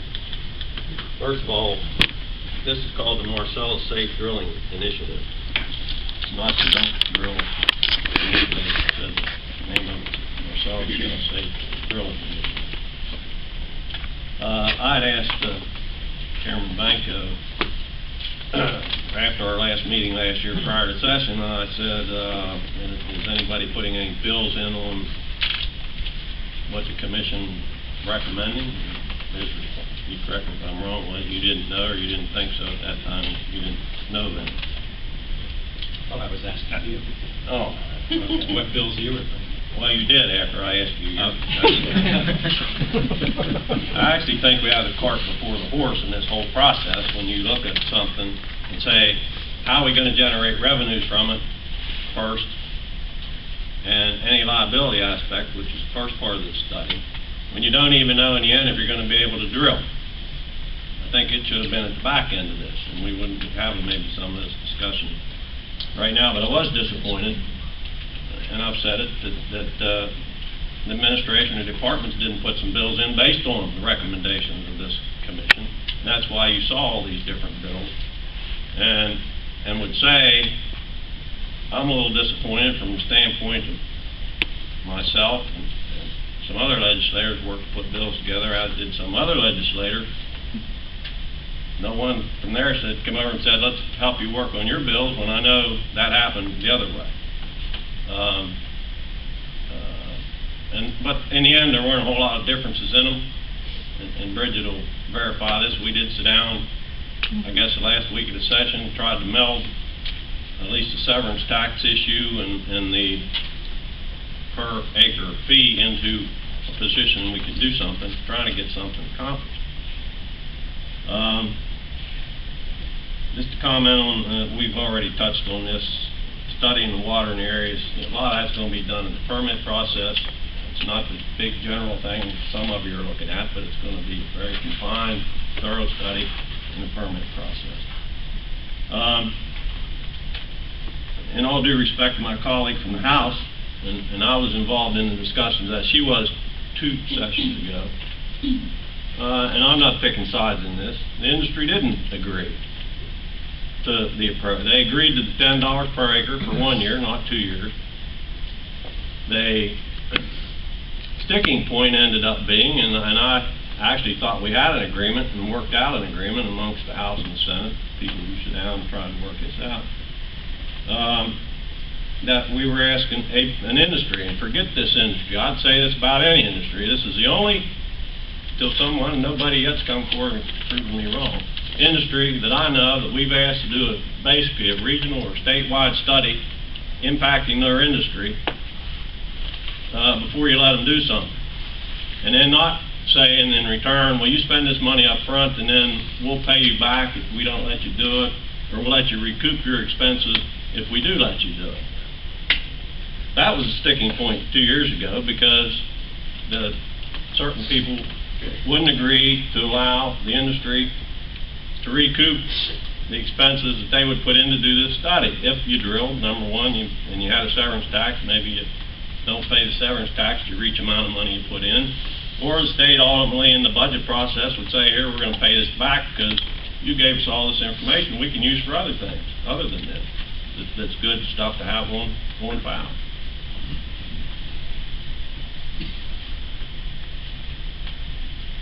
One of the bigger sticking points in this year, and I'm not totally in agreement with my colleague from the House, that there was a whole big outpouring of support in the Senate committee for that bill.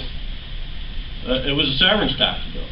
You know, the House started at 15%, went down to 7.5%. You got to include what the locals do, and I'm sorry, state, but the locals beat you to this about 60 years ago. Now you have some people, particularly in the House, saying, well, gee, if we're not going to get what we want, then we'll just take some from the local share. Now, everybody on this group, again, my memory's correct, have agreed that the money collected from this should be spent in the area where the drilling takes place. whether it's local or whatever the state might collect, should be spent in the area where the drilling takes place. That's a fair statement. So I put a bill in, tried to tailor it to what I thought the commission was talking about. Looking at all the other states and what they have in Marcellus Shale, come up and said 2.5% should be enough. Added to the 5.5%, that's 8%. That's the most in the Marcellus drilling area. We set up a pot of money to do, and I forget what the terminology is, Red, you'll have to help me out, to do things that are not be able to be pinpointed down the road, that this money then would take care of it. Because if you can pinpoint it, you got bonds, you got liability insurance, you can back on the companies, etc. So I said, well, let's take this. Then the question is how fast you want to build the pot. 2.5% will go in, be collected, will go into this pot to build the pot to $25 million. And I based that on the $10 million recommendation, or wasn't a recommendation, as a big hit, let's say. And then after that, you can the departments can use the money on projects related to drilling or those kind of things, so you keep the tax going. So Bridget did come over. There were a lot of good things in the House bill. We took a lot of those things, meshed it in the Senate version. Because it depended who you wanted to collect the tax, and gave the reasons why some people should and some people shouldn't, and so forth. We kind of massaged all that, and I thought came up with a pretty good, reduced the cap to $15 million, I believe it was, and being able to use the money as you went forward. If you didn't reach the cap and something fit in that category, you could spend it then without reaching the cap. We also then looked at putting in, because this other bill wasn't going anywhere, a tap in the oil and gas fund to pay for this study. Now there is already money in the oil and gas fund. I don't know how much. It's paid by the oil and gas people. So my question, one of my questions is, why can't we tap that to do this study? I would assume if you need legislation, there's probably another way that the governor can go to the Board of Public Works and ask for certain categories to be, allow that money to be utilized for different things. So I think that's a good area maybe we ought to look at to try to tap the money to do this study. And I'm sure there's more than enough in there to do that, with the idea that if at some point in time you do get to drill, that the companies can, the first thing you do with the severance tax is pay that pot back. So it's there, but it's re-looked at, help me out, Bridget, every 2 or 3 years, and then if you need more, the companies agree. I don't know how it's set up. Drew, maybe you can put money into the fund, but there is some money there, and I think we ought to look at if we can use that money, what needs to be done to be able to use it to do this master study, so you have enough money to do it. I think that's a good alternative to look at.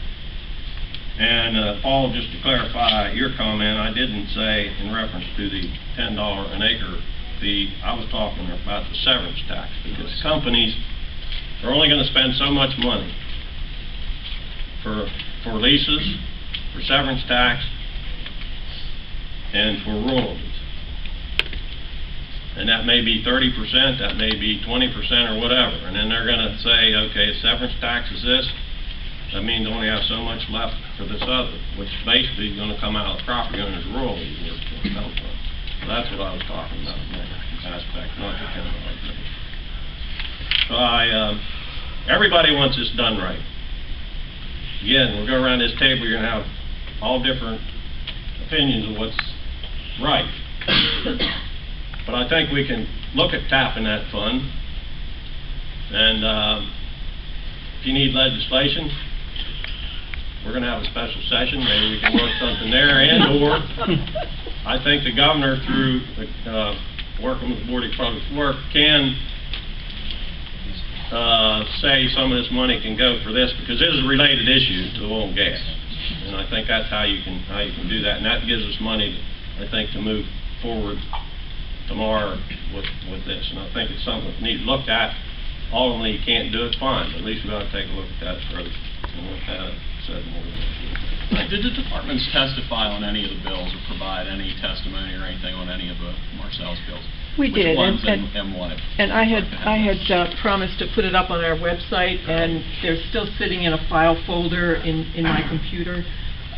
We put in letters of concern on a couple, letters of information on some, position statements on others, where we supported the severance tax and the presumption and the per acre fee bill.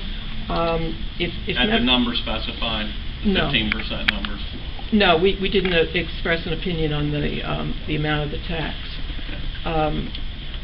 Where there were letters of concern, it was mostly that we didn't think that the bill accomplished what the drafter had intended, and that it would, other things would have to be done in order to achieve that.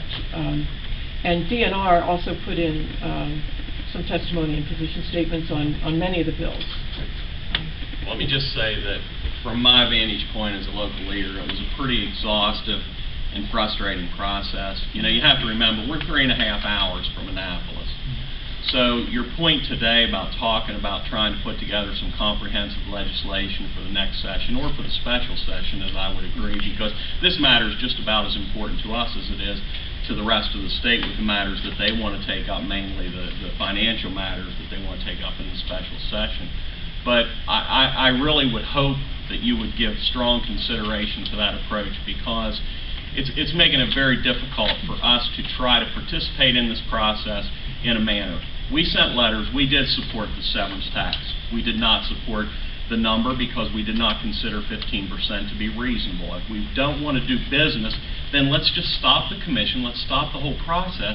If it's really, we want to set it at 15%, because I think we know at 15% we won't be doing business in Maryland, along with the local share as well.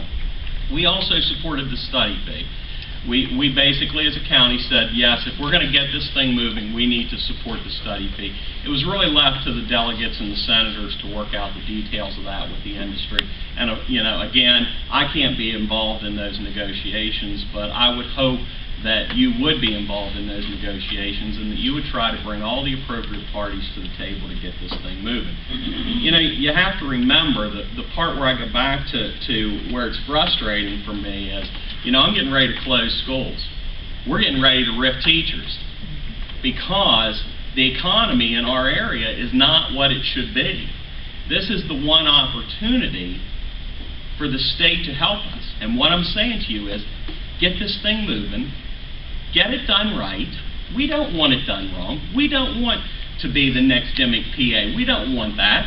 But what we're saying is, it appears now that what really the push is, because I watched the MPT piece last night. I'm one of the lucky Garrett Countyans that get Maryland TV and get to watch that.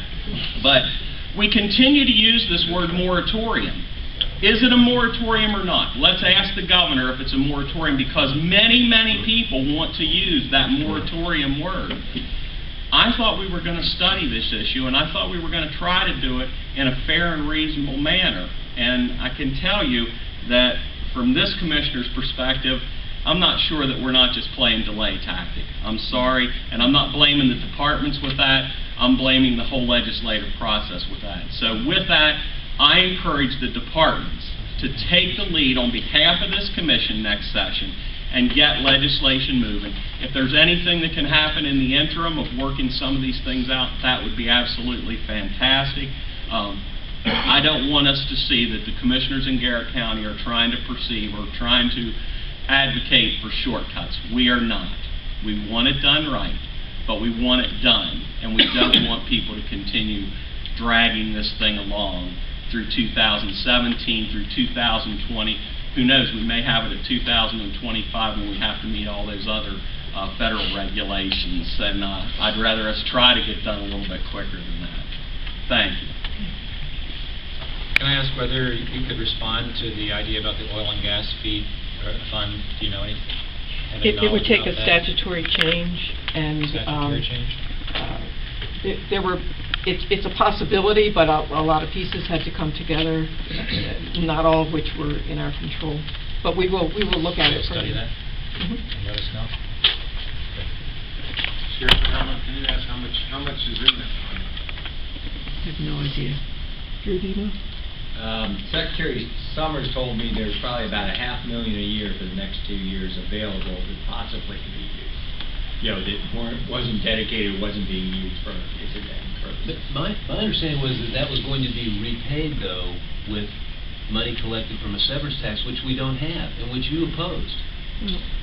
So, I mean, Paul, what's your understanding? I mean, that was something that was discussed in the legislative process as trying to reach an agreement on a severance tax period to tap this fund so we could get this study going tomorrow, not next year or whenever, as an available piece, because the other piece was not going to pass.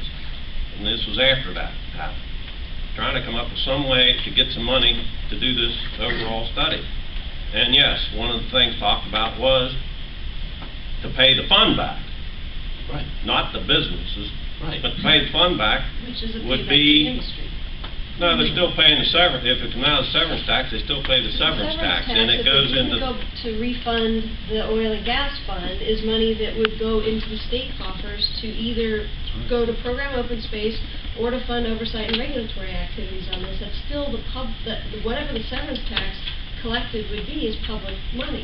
I mean, let's get back to the truth of the matter here, which is it has been mischaracterized a couple times, sometimes out of good intentions, out of how people hope Annapolis would work, but let me tell you how it actually works. It wasn't that legislators voted against the fee bill. It never came up for a vote. I personally talked to every member of that committee. I know where the votes were. I know where the votes were on the Senate. If it had come up for a vote, legislators would have passed the bill. But the industry bought themselves a very nice lobbyist with a very strong relationship with the chair of that committee, and the bill was kept in the drawer and never brought out for a vote. That's how things get killed.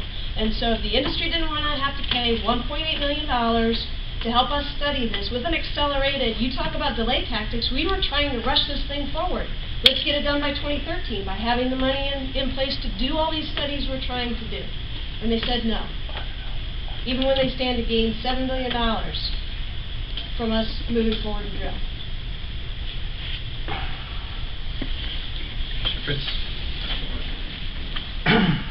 First off, I want to thank George for your comments and the insights and your thinking. They were helpful. Back when we were talking about severance tax, the person in this room that made the most sense was Paul Roberts. Paul kept saying the number's got to be anchored in reality. It's got to be defensible, and that there's some analysis that shows, it's taken what George has done and taken it maybe 3 steps further. What do we need to do? How much money do we need to fix the problems? Now that number will not be identified by arbitrarily picking up 2.5% or 15%. I mean, I think it takes some analysis to say, what are the scenarios here? Personally, I don't think 10 million is the worst case scenario. I think it's much larger, but as a group, I mean, if we had a subcommittee that said, okay, we're going to work on the severance tax, and we're going to come back in 2 meetings and say, we feel it should be this amount, and it's what we feel we need to have on hand to deal with these environmental problems.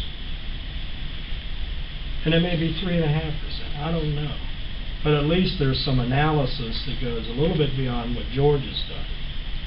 I think he's on the right track, and he's saying what Paul has said all along, we just can't pull numbers out. And let me just say, John, because we did that, then there were legislators who said, well, 15% is an outrageous amount, 2.5% is an outrageously low amount. Itself. We don't know what the proper amount we need is, so we just won't do it. Right. That's where we are right now. Right. The House passed 7.5. Right. And 7.5 may be too high. But I'm saying we didn't do our job as a group. The problem, though, is, John, if you tried to do that analysis, you'd still be pulling numbers out of the air. There are a lot of parameters that are uncontrolled. Start with the price of gas. And you could make I think we could make a whole list of parameters that we would have to create assumptions in order to arrive at that number. And I think we might be fooling ourselves thinking that number was well-founded. I think that's why people have been reticent to even try to spend energy on the exercise. There was an economic analysis provided about per percent, and wasn't that to come out in December or January?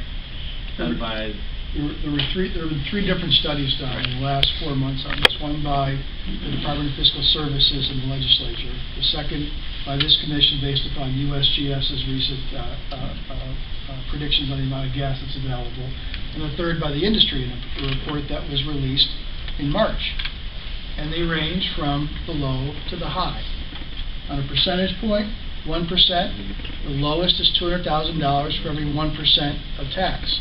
The highest is 1.5 million. So there's a range among these studies, and there's a range among these assumptions. It is, I would agree with Chairman Vanko that it's a little bit hard to get your handle on it when you have three studies with three different approaches and three different predictions. No.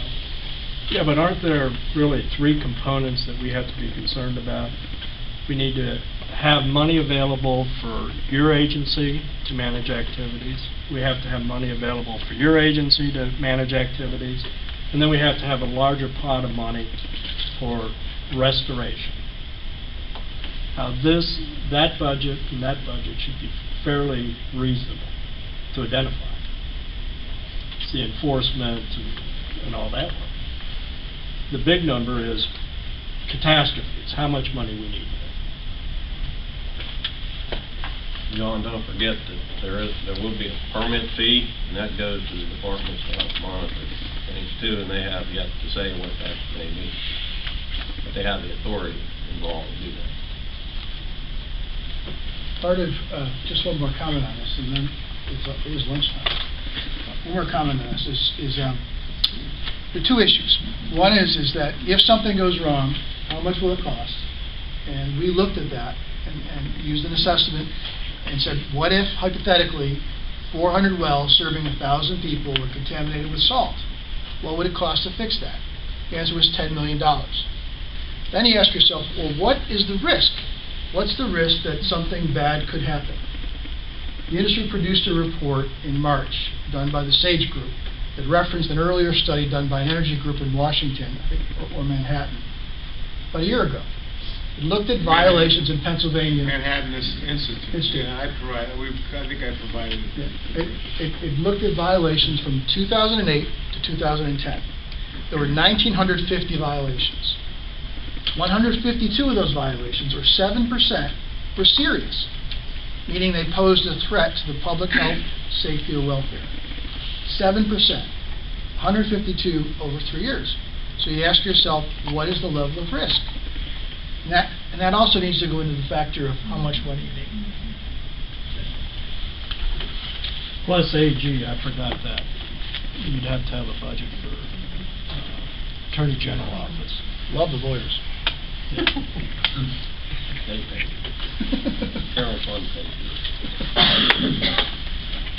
I think we have covered a lot of territory this morning. I want to thank all of the presenters for traveling from afar.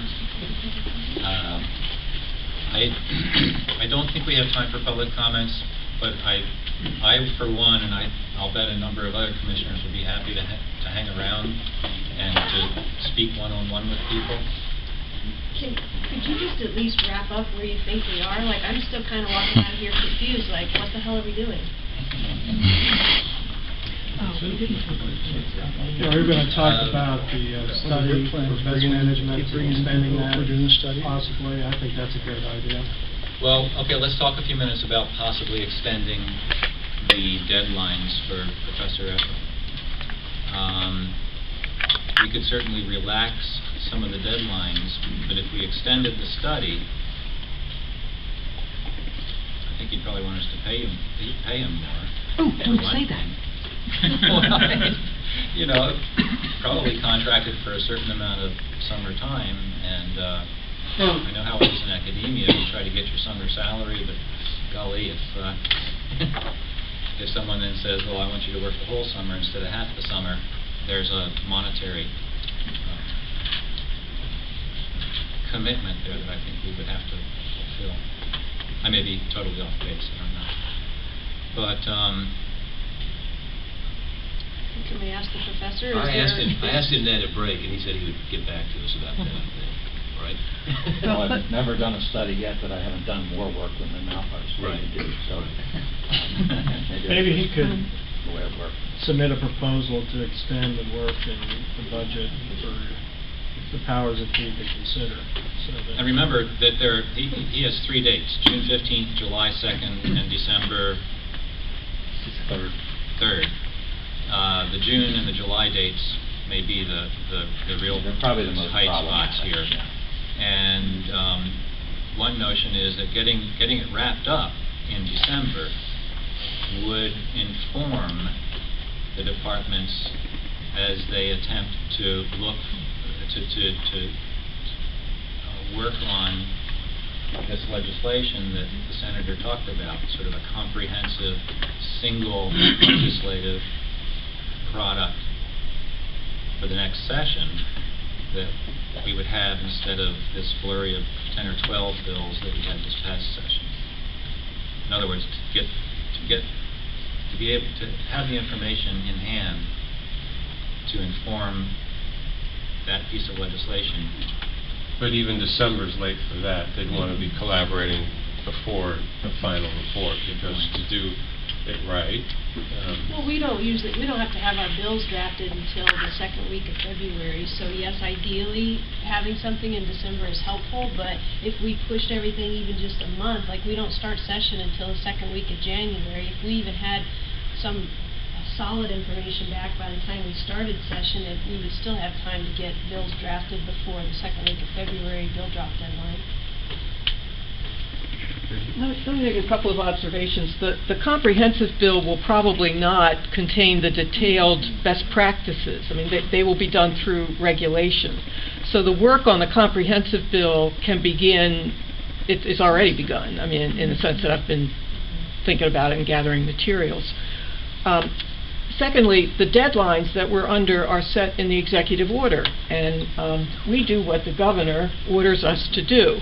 It may be that we could persuade the governor to extend some of those deadlines, but I think that the most valuable time would be additional time for both the public to comment and the advisory commission to consider and discuss the recommendations that Dr. Eshelman will come up with.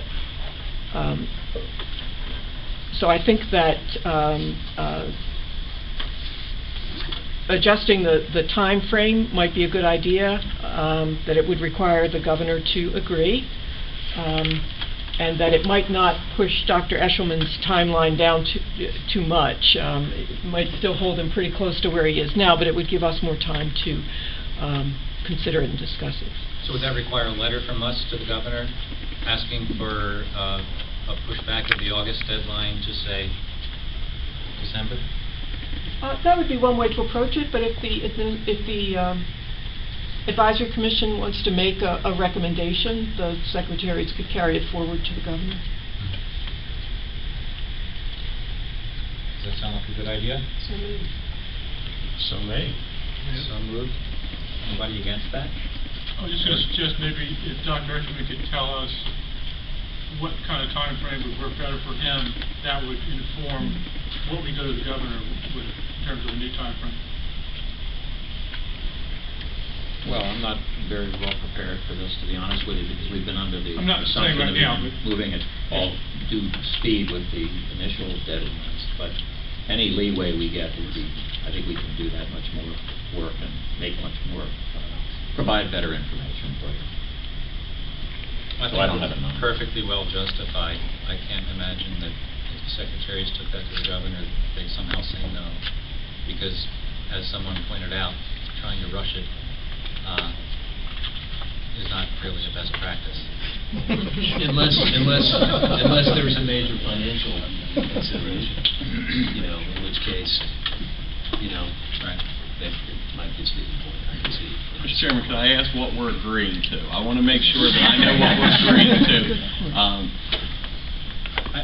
The suggestion is that the executive order asks us to produce our second of 3 reports by August of 2012. And we're going to ask for a little grace period to say perhaps December of 2012. And I do have one other point that I'd like to make before we leave. And we presume that the professor, just in exchange for being able to sleep better at night, the cost of the study is the same, right? Hard bargainer. Mr. Chairman, I know there's been some email exchanges there, and I do respectfully request that we try to consider getting back a little further into the west next time for the next meeting. If we can get into Allegheny or Garrett County. I see 5 constituents out here today, and I think, in all fairness, I think it's time that they, and plus this young man here who's doing all this work today is from Garrett County, so I appreciate him coming down. Esteemed teacher from Garrett County. He's Allegheny. He's Allegheny. Yeah, so I counted him in that mix, so I would respectfully request that we try to get out there a little closer. We attempted to schedule this meeting in Garrett County. The college where we normally meet was completely booked up. We will have the following, our subsequent meetings in Garrett County. We have a couple other facilities. And if we have some other facilities that you can share, maybe your basement. But I do appreciate everyone coming from a distance, and for everyone's hard work this morning. Our next meeting is on May 18th, somewhere in Garrett County. You said Allegheny. Or Allegheny. Maybe a pavilion at one of the parks. At the vineyard. At the vineyard. Okay. I hereby adjourn this meeting.